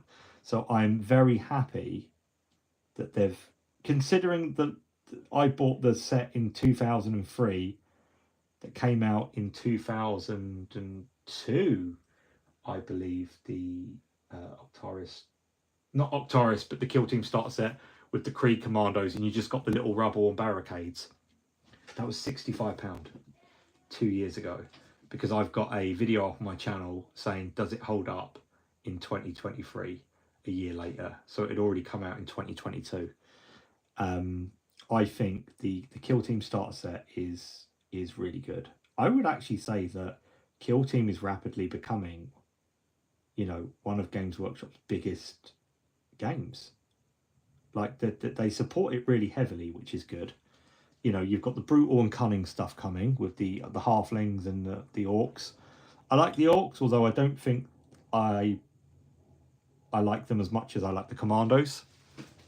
But you definitely are getting, you know, like a lot of bang for your buck there, and I think it's good value. I think it's really good value.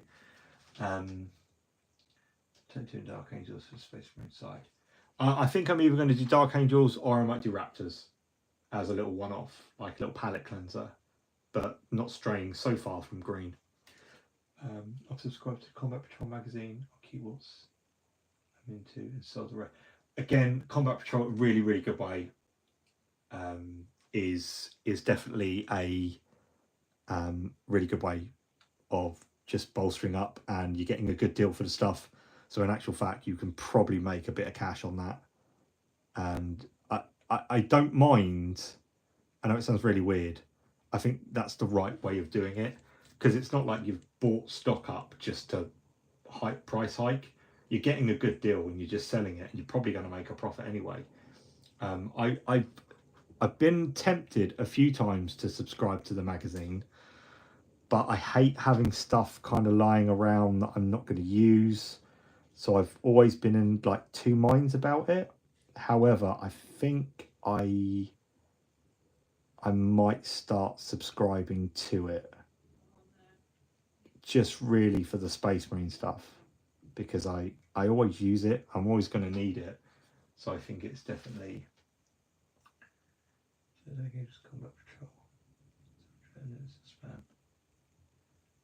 Will I be doing a video for the set? What, the new Kill Team set? Absolutely. I don't think. I know some people got it from Games Workshop. I didn't. I think the bigger names got the new starter set, which is a shame because I would actually have rather have had the new starter set than I would have Hivestorm. The more I think about Hivestorm, the more it was just a bit too safe for me. You know, I wasn't particularly interested in the Vespids or the I can't even fucking remember their name. Soldier people. And as for the terrain, we'd seen half of it before, which is a bit of a shame. So, you know, but the Kill Team starter set, I missed out on the Space Marine Hero stuff. So definitely very much looking forward to that. Might go for City Sigmar box is really, really good. Caught my eye. All the Bretonnians from Old World I might do instead. Lumineth. Again, I've looked at them and thought, oh, maybe I'll try some Lumineth. You know, that could look quite nice on the shelf. But then I think, I just can't. I ain't got the capacity for that. It's take me bloody ages to do all that. So I don't know.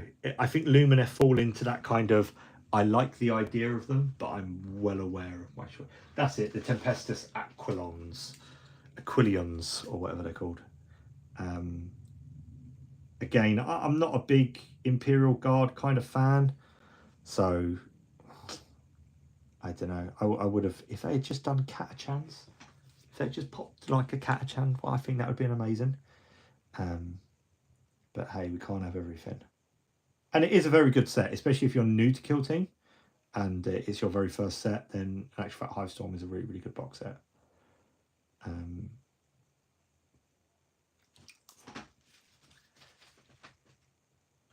Where are we? Conference magazine is lame. The Imperial magazine before that was nice.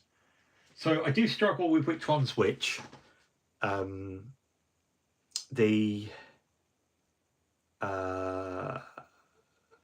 Was it 9th edition? You got some really good stuff in there, but isn't it just like the same stuff again, like and again?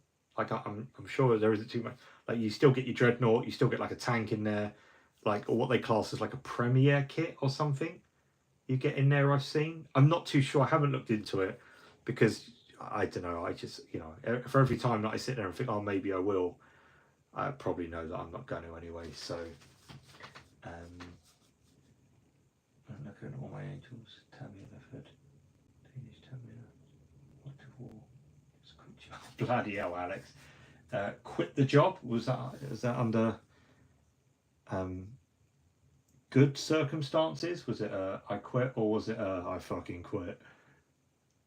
It should be good. Not buy anything more. Took them I've got. Well, no, that won't happen. Yeah, exactly. I'm looking at the £142 OVG from Tamia. Nice.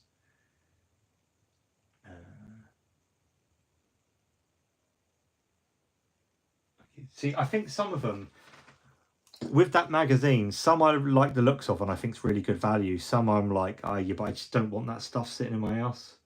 Like, because also it's the arsake of getting rid of it and stuff. So I don't know. I think sometimes it looks quite good. Sometimes I sit there and I think, you know, I'd like to see some more, you know, don't get me wrong, I love the Space Marine bits and it would be the main reason that I did pick it up. But I'd like to see some of the more, I guess, different races be in there. I understand why they're not always, because obviously, like they obviously don't sell as well as Space Marines and stuff. But and also there really isn't there's no such thing as a Space Marine. I'm going to drop this bomb on you now. No such thing as a Space Marine. so it kind of becomes a bit multi-purpose in that regards.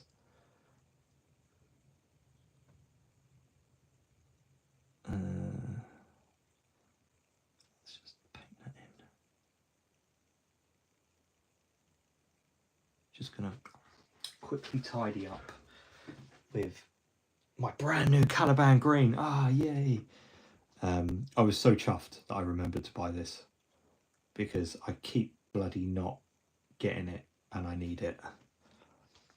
Just in there. Very nice. There's a little bit there. Let's just get that on that edge. And I think we have been pretty neat there, so I'll take it. Combat Patrol magazine, I think, because it's 2 issues a month, I believe. Shall we find out? Let's find out. Let's close that. Let's close that. Let's go Combat Patrol. There it is. Magazine. Second search. What have we got? Combat Patrol. So yeah, Hatchet Part Works again. It's from Hatchet, same company that did the other ones. I accept. What have we got? So it looks like it's $9.99 an issue, like in general. So what are people getting?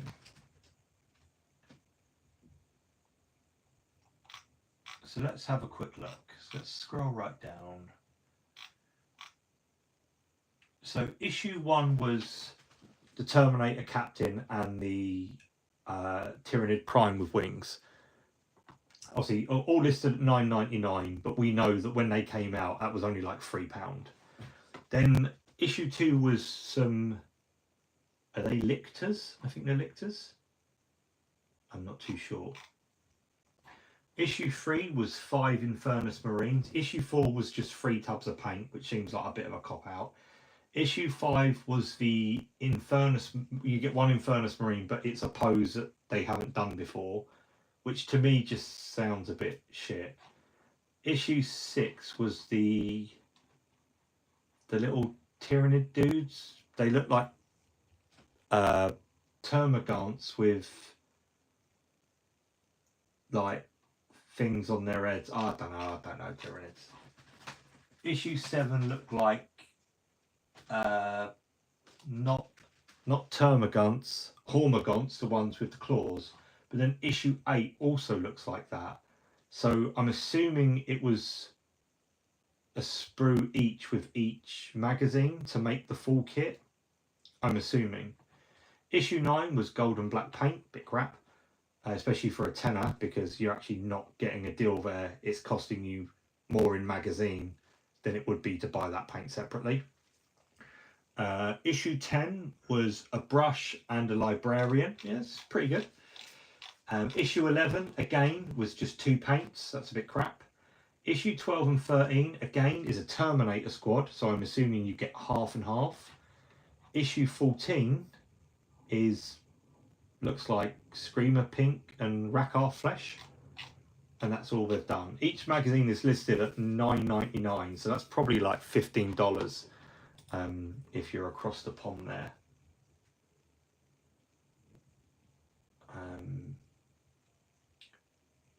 So after they finish Leviathan, bang, it's Eldar. See, Eldar and Orcs would be good. Like, I think that's quite unique. I'd like that. I picked up the thing for the Eldari. Not the Crimson Hut now, so that's good for too. And the Wraith. I like Wraith Knights. I think Wraith Knights and Wraith Lords very, very cool. Obviously the Fugan model. I like Striking Scorpions. I like Banshees. I actually like the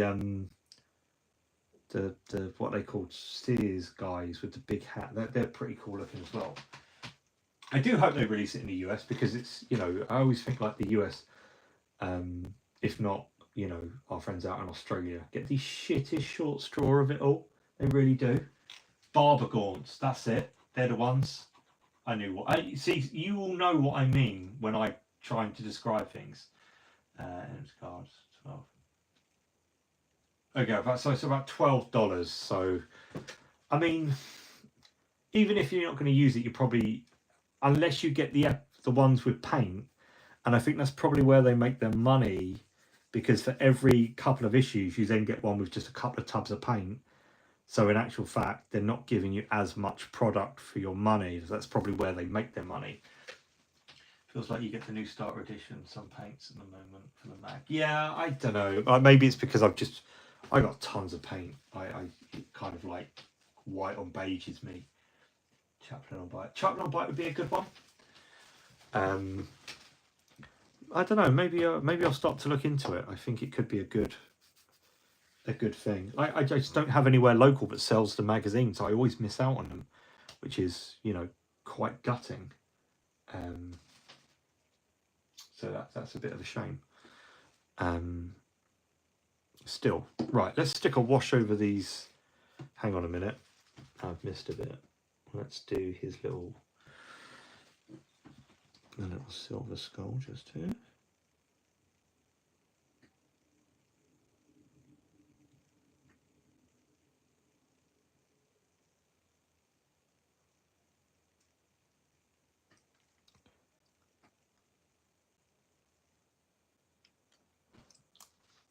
And then a little tab. Right, let's give this over section. I've basically tried to complete all of like his gubbiny bits around his.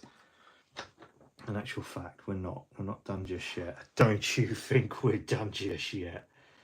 I set myself a little task today to get all like his little waist and detailed bits done, and we're not leaving. No one's leaving until I've painted this bit. It feels like a new start edition.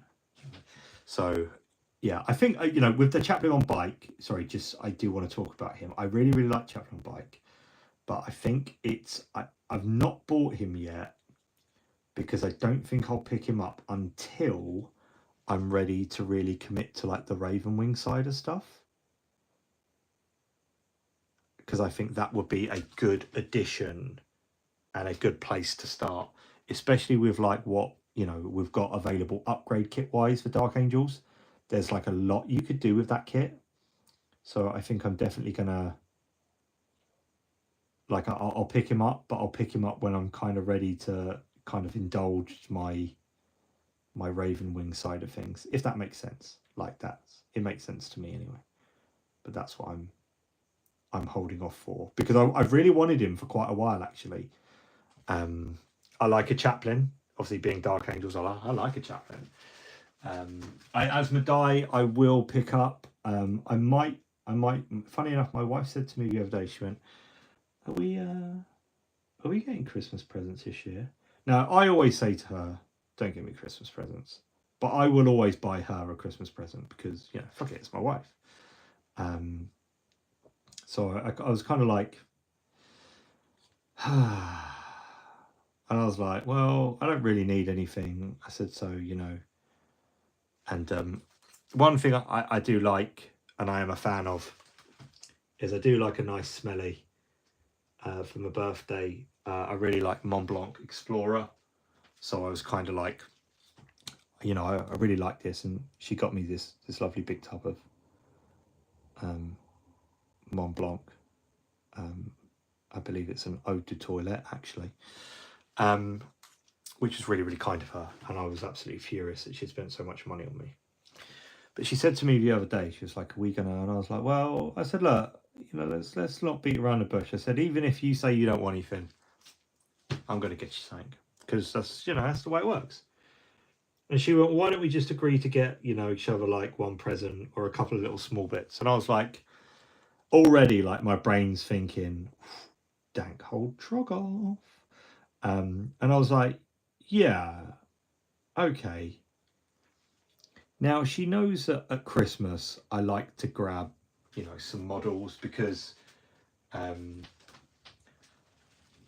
know, it keeps me quiet. I think is a good way of saying it. Keeps me quiet, keeps me out of trouble. So she was like, "Well, just put down a few things that maybe you want, and we'll see where we." And I was like, "Okay, fine." So Asmodai is on my list, along with a box of companions. I've also put down a dank hold Troggoth because I'd like to paint them up for my Troggoth kind of like little project that I was working on, because I was really enjoying that, and I was gutted that I ran out of models. The only problem with them is that you don't get much bang for your buck with them, shall we say. Now, I can't see if I've got the top of that handle painted. So, Asmodee I think would be a good one. I'm tempted to ask for a Primaris Librarian because I would like to do my own Ezekiel. You want 3 boxes of what's ICC? Like, everyone just assumes that I know what you're talking about. I have no idea what this stuff is.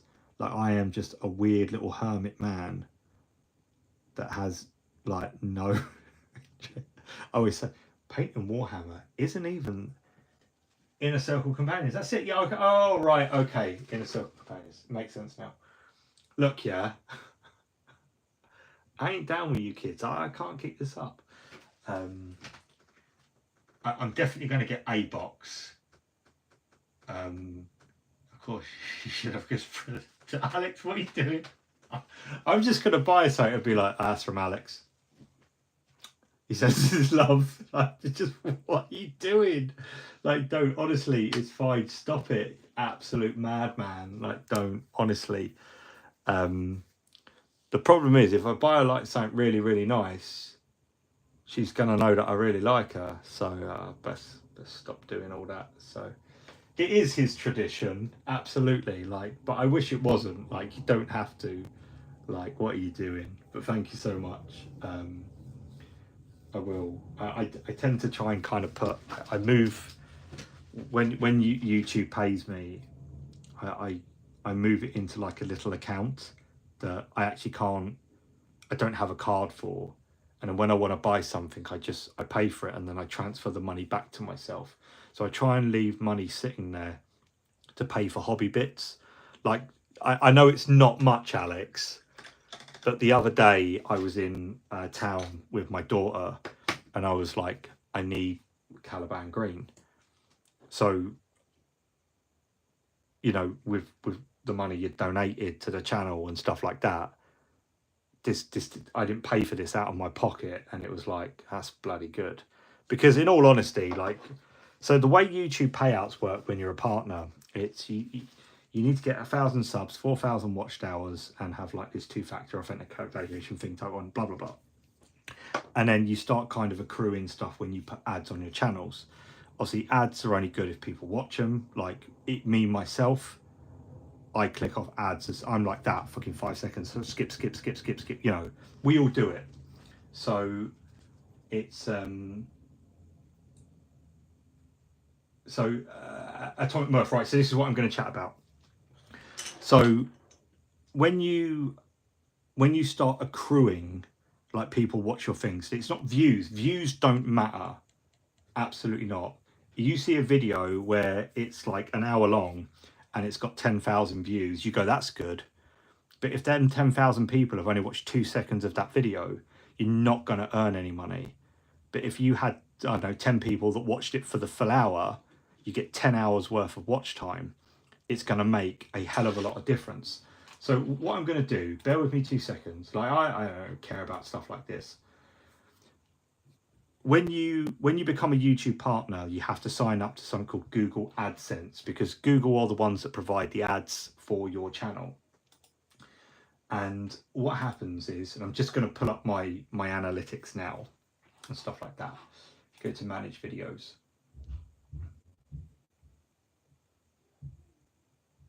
I've got a lot of tabs open, bear with us.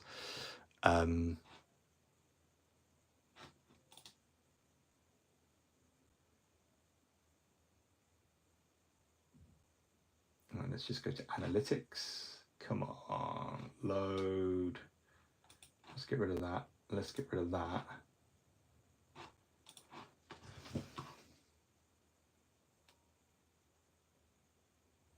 He's so worth it. He's still here. Alex is Alex is literally just single-handedly funding my channel at the moment. So if I click on estimated, and bear in mind, it reads as estimated revenue. So it's not even like that's what you get in, but you have to have a certain amount of threshold before they'll pay out. So what they basically says is the minimum Google will pay out is what I would convert into British pounds, because that's what it is basically 60 quid, 60 pounds. But Google then take 10% of that because you pay tax on it. And that's the tax from abroad. Me being a British citizen, I have to fill out a W8. Obviously, like, you know, Murph, you'll probably know W8, W9 forms and stuff like that for tax purposes. You fill that out.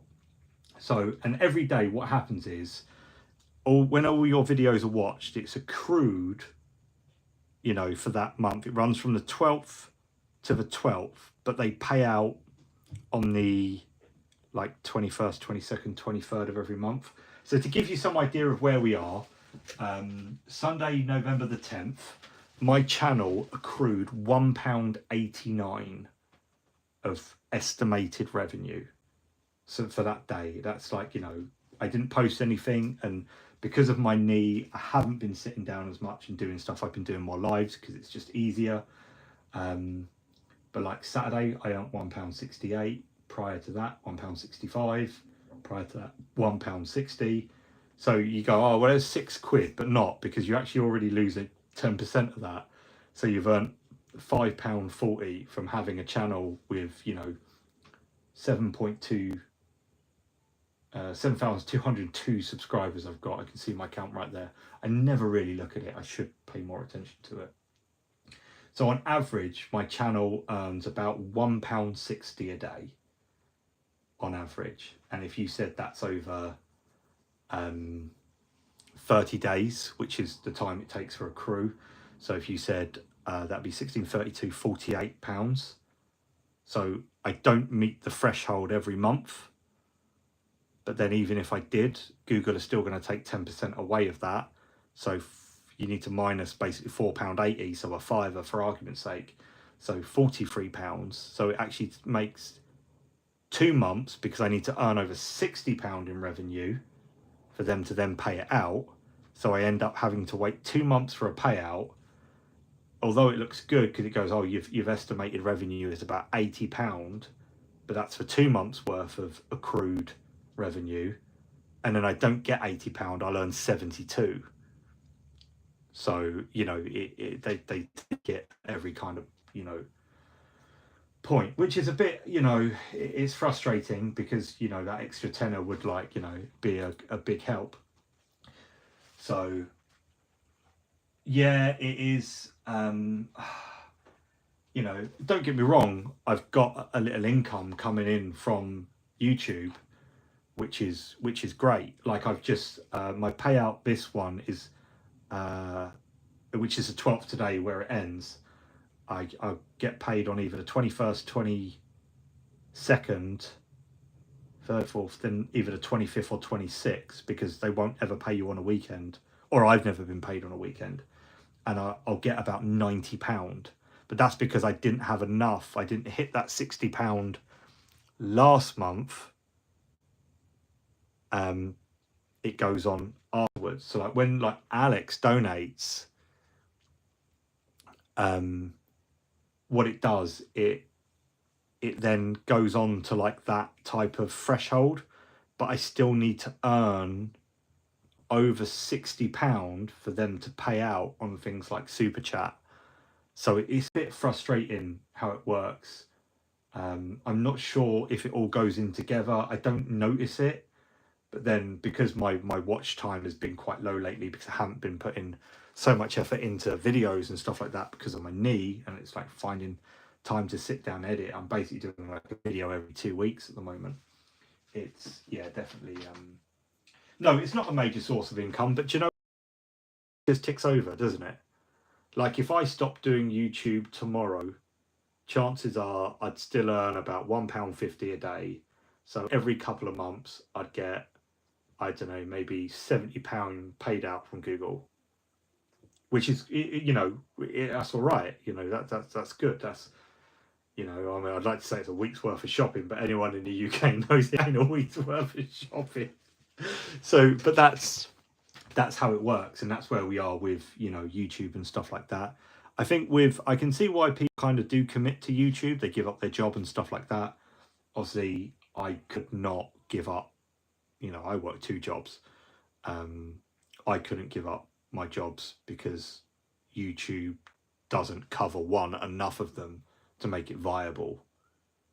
You know, if I was consistently earning maybe £100 every month from Google, like £100 plus, it still wouldn't be enough to cover the Saturday work. Like, I would need to earn consistently, I don't know, £300-400 off of Google for me to go, I don't need to work on a Saturday anymore. I can have my weekends back.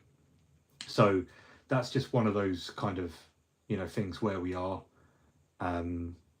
Hey, it helps. It pays the bills. Like I said, if I need paint, if I need brushes, if there's a kit I got my eye on, you know, it's definitely, it helps out. But it is sucky because, again, you're kind of like, well, I don't remember Google, you know, spending all those times watching my video or stuff like that, but they're still doing it. It's just, Alex, what are you doing? Don't be a sausage. Do you think Dark Angels Legions PR is somewhere on the horizon? Yeah, probably. I really like the idea of them. Elvis Proxy hurts. It does. No, honestly, it doesn't hurt me. I'm happy. I work. I don't mind working. On a Saturday, I work with one of my best pals, my pal Darren.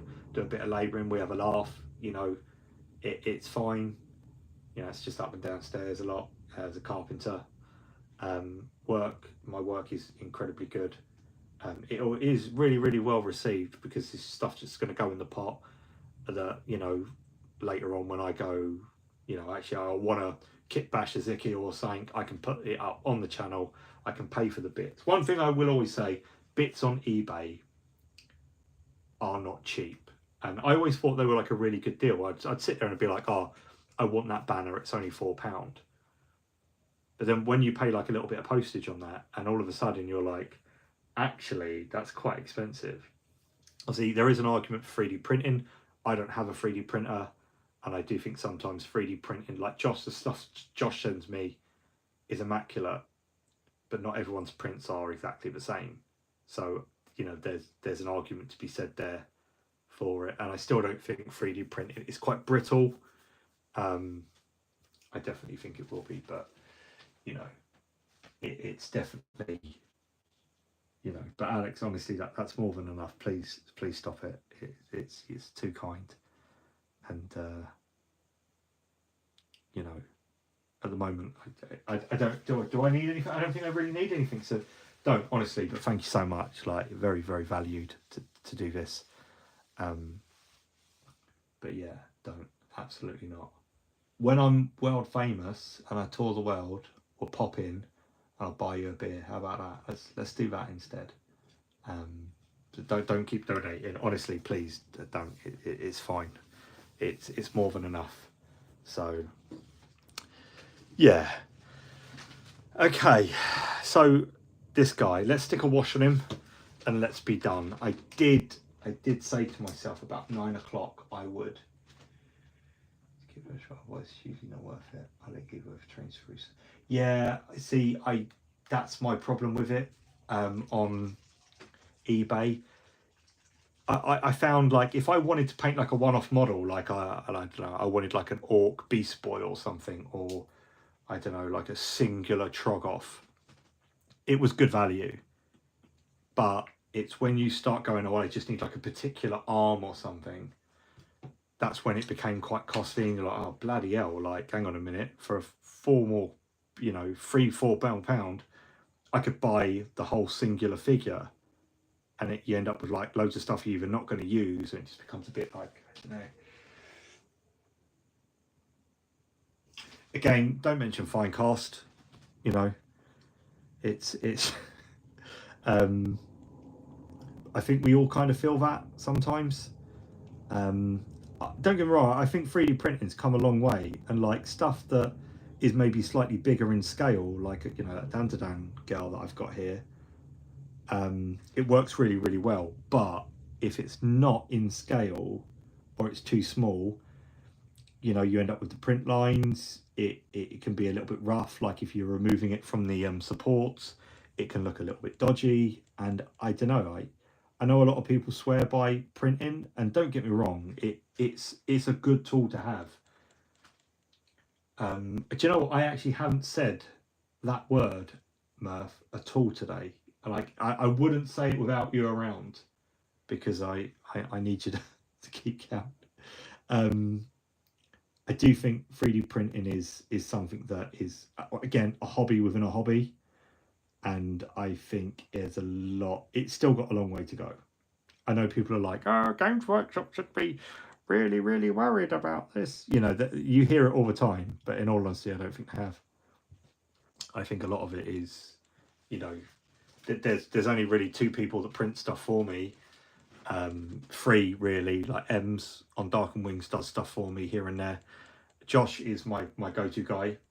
Josh prints my stuff off for me, and it's consistently really, really good. And then the other one is Epics and Stuff, which, you know, out of all 3 probably gives, you know, the nicest print. All right, I pay for it, but also at the same time, it's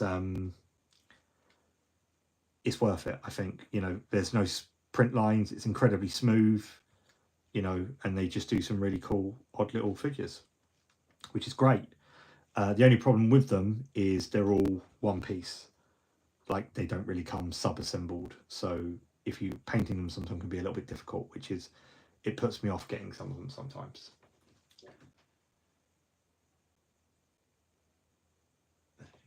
Super duper. On Earth a few times I thought single bit was a Volkite pistol for my first Legion. Oh no. Squad. Well worth $5 over the holy box terminates 1 bit. See, in that instance, it's really good. But I think in some instances as well, like I remember when Infiltrators came out, Space Marine Infiltrators, there was the guy who had his kind of like his rifle down at his side, and he's kind of got his gun, and it was like really Metal Gear Solid like kind of style vibes, and it cost me like £7, and I was like, that's bloody good for one model, considering for one model you pay 20 quid, 25 quid now as a norm from Games Workshop, which is ridiculous. Some prints for me for the HG, and they're really nice bits he did. Yeah, see, again, he was really good at printing, but like every time I'd ask him to do stuff for me, his printer was absolutely knackered, and then it wouldn't work, then he'd buy a new one, then it was knackered.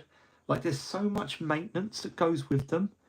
It just became like it's a lot of work, the upkeep. I mean, like Josh, bless him, he did that Dan figure for me, and then he had a problem with like his fan. He had to like get the fan replaced, and then like just to print out some extra little hands for me or something. So you see, it's that type of thing. It's not just like you turn it on and it does its thing. It has to, you know, if there's a problem, there's a part being replaced. It's no different from owning a car, you know. It ultimately is an expenditure, and something that can be quite expensive down the line if it encounters a problem. And that's where I think, you know, printing is definitely a little bit far out.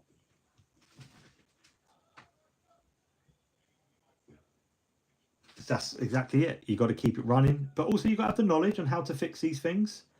Like Josh was telling me about like the fan breaking, and I'm kind of like, I have no idea how I'd even go about replacing that. Like I don't know enough about them to know, is, you know, replacing 3D printing parts easy? Is it? I don't know. But also at the same time, I think I shouldn't have to do that every 5 minutes. You know, that to me screams bad product. You know, bad design, maybe. I don't know. Like, again, I don't know if it's just normal, or, you know, people have been conditioned to accept it. But to me, it always seems a little bit... There's been a few times I've been tempted to reach out to maybe like a company that makes printers, and been like, you know, I do a lot of kit bashing. Would you consider sending us a printer maybe, or, you know, offering me one at a discount for me to purchase, so I can do some bits with it and do it. But again, until they're probably ready to go out the box, because half of it is, you know, getting the right setting as well, which I think is you know. See, Metal Gear, the one was it was the SOCOM.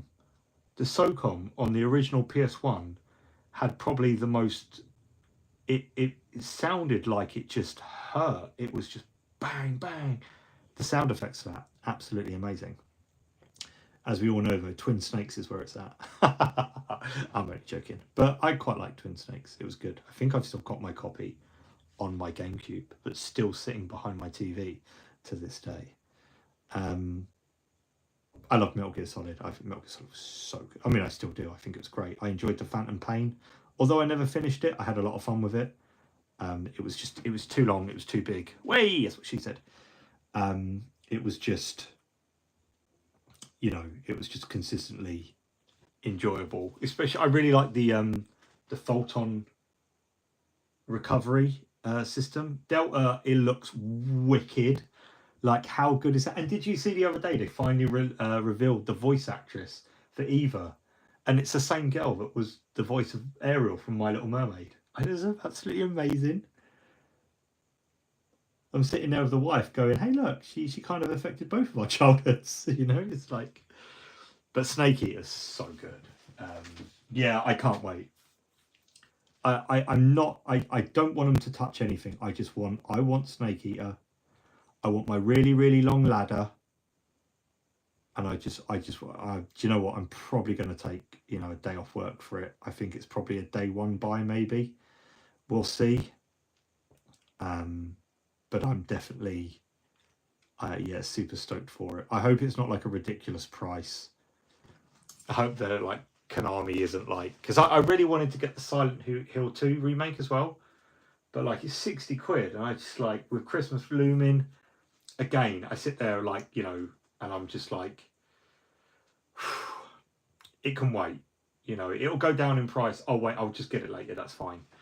But like some things like Metal Gear Solid, you're kind of like, I don't know. We'll see. Maybe I'll put that on my Christmas list. I don't know. But yeah, I'm definitely looking forward to it. Metal Gear Solid. What a game series. I like number 2, don't get me wrong. I know it was pretty divisive, but I like number 2. I like Raiden. I like Raiden as a character. I actually think number 2, the way it was done, you've got the iconic part on the tanker, and then you move over to obviously playing as Raiden. It gave more mystery to the character of Solid Snake, which I really, really like. I really did. I thought, okay, I've obviously Substance let you play as him eventually, but the way they did it originally, I'm glad they did, and I thought it was good. I liked 4. I did like 4. But yeah, Silent Hill 2, I could not help myself.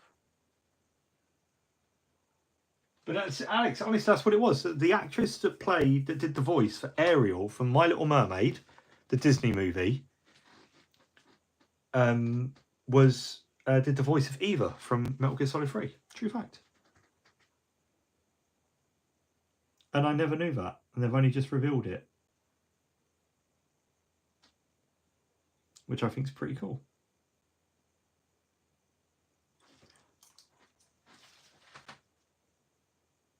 Peace Walker was the one on PSP, wasn't it?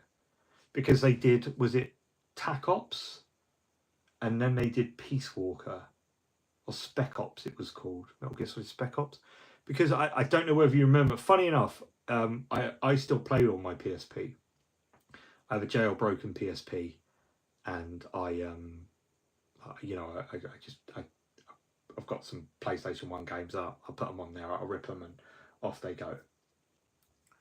Do you remember Metal Gear Solid Acid, which was like the tactical one that was like crossed with a card game? Metal Gear Acid was so good. Like, it was really good. But like, when you speak to people and they're like, no, that's a fever dream. No, Acid was so good. It's on the PS3 collection. See, I had the collection. I had 2 and 3 on the Vita, with all the VR missions. which was great. And I remember like one day just laying in the bar for my Vita, playing the VR missions. And I, the wife's like banging on the go, like, you've been in there for 3 hours, are you getting out now? And I was like, oh shit. I've never been so wrinkly in my life. But it was so good. But yeah, Acid. I would kill to play Metal Gear Acid again. And Acid 2 they did. It was so good. But yeah, I do. I think, Metal Gear Solid is great. I liked Ground Zeroes. I didn't like when Kiefer Sutherland took over. I do think that's a little bit. They did David Hayter dirty there, because he is. He actually responded to one of my comments before, David Hayter, and he's such a nice guy, and he just does like to me he'll always be Snake. So Peace Walker was one that started. Yeah, the Fault and Recovery, and then in Phantom Pain, like just knocking people out and then just watching them go and then going ah. It was great because it was like, what can I actually fault and recovery? And like you'd have to stick 4 on a tank, but you'd get it. Like that was cool. It was definitely what was that? What was the one before it on the PSP? Metal Gear PSP. Portable Ops, it was called. That's it. There was Peace Walker, and then there was Portable Ops. That's it. And obviously there was Acid and Acid 2. I actually think Peace Walker and Portable Ops, it suited a handheld game really, really well. Don't get me wrong, I like gaming on the go. My PSP comes everywhere with me. It still does to this day.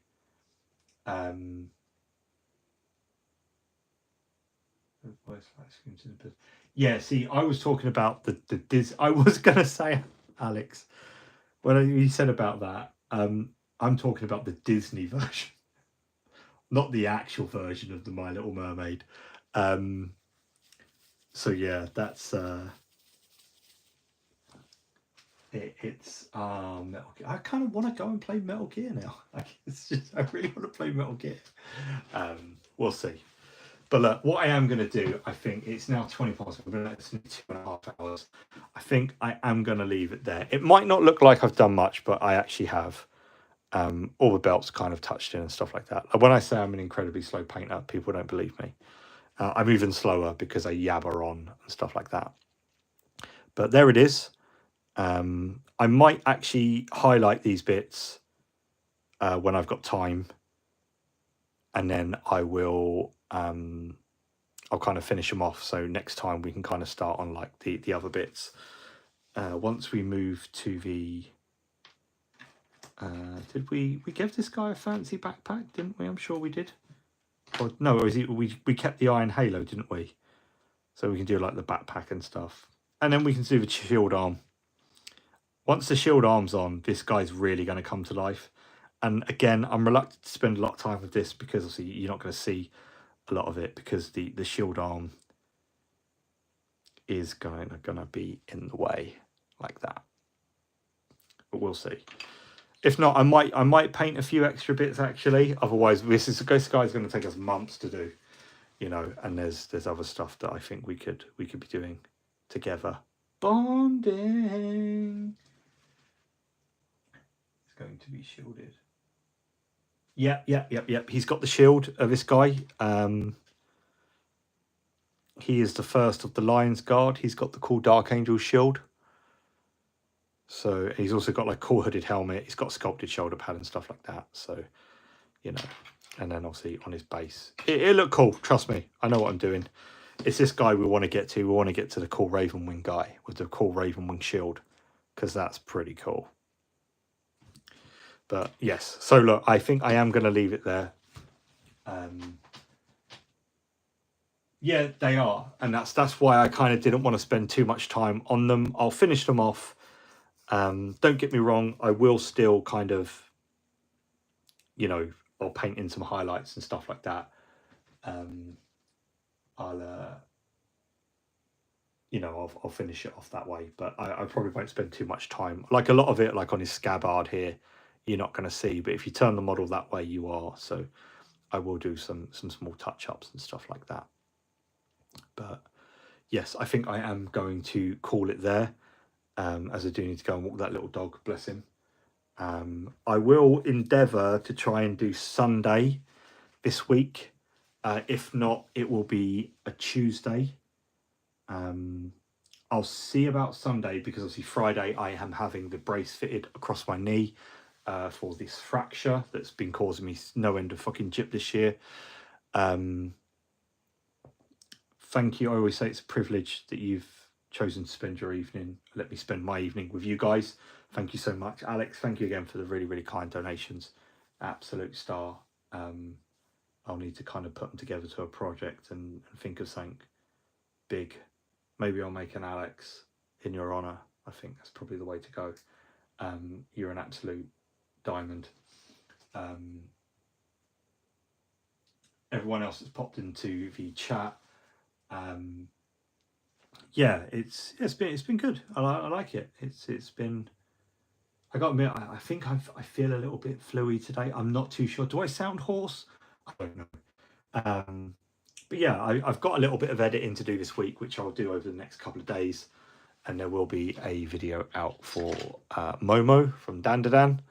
Again, this was great fun to do, and it will be a little present for my daughter. So just how I did that, which is really cool. Nice little anime face there. See, I can do all sorts. Really, really cool figure. I also did get, it comes with it, you get, I don't know if anyone watches Dandadan, you get a little Turbo Granny eating a sandwich as well, which I'll probably paint up maybe nearer towards Christmas. But we got a couple of those, we could do one each. So yes, that's it. Thanks again, everyone. It's always lovely to spend, you know, time with you guys. It's chat. I love chat. Chat's just got it. Chat just gets me. Yeah, Fraser, thanks, mate. I do hope you are well. Send me those pictures of those Nova Marines, please. And in actual fact, if you do that tomorrow, I'll put them in the post, which I'll try and get out maybe towards like the end of the week. I'll stick one up on YouTube. I'll stick one up on Instagram as well. You know, it'd be nice to kind of show off some people's work. Again, if you are and you want to show off some work, cattlerabbit@outlook.com, or go onto Instagram and Cattle Rabbit Scale Model Studio. Same name, same logo. You'll recognise it. Just message us with some pictures. I got some really cool stuff come through last time. I'll start doing that towards the end of this week, and it'll be cool. So yeah, look, thanks for everyone that has popped in. Happy hobbying, and thanks again. It was an absolute pleasure. I will see you all next time, and yeah, God bless, take care, and enjoy it. Everyone go watch Mr. In-Between. It's really good. Do that as well. That's good. Yeah, thanks, Alex. You too, mate. Colitas, North Star, if you're still in the chat. I'll see Fraser, Alex, Josh, if you're still watching. I get to see you next weekend, mate. Francis, thank you so much. Murph. To be fair, you can all thank Murph for this, because he's the one who's like, when's your next live stream? And I'm like, okay, I'll do one. So absolutely. But no, thanks everyone. I'll see you next time. Love you, chat. Love you guys. And God bless. Take care. Bye bye. Bye bye.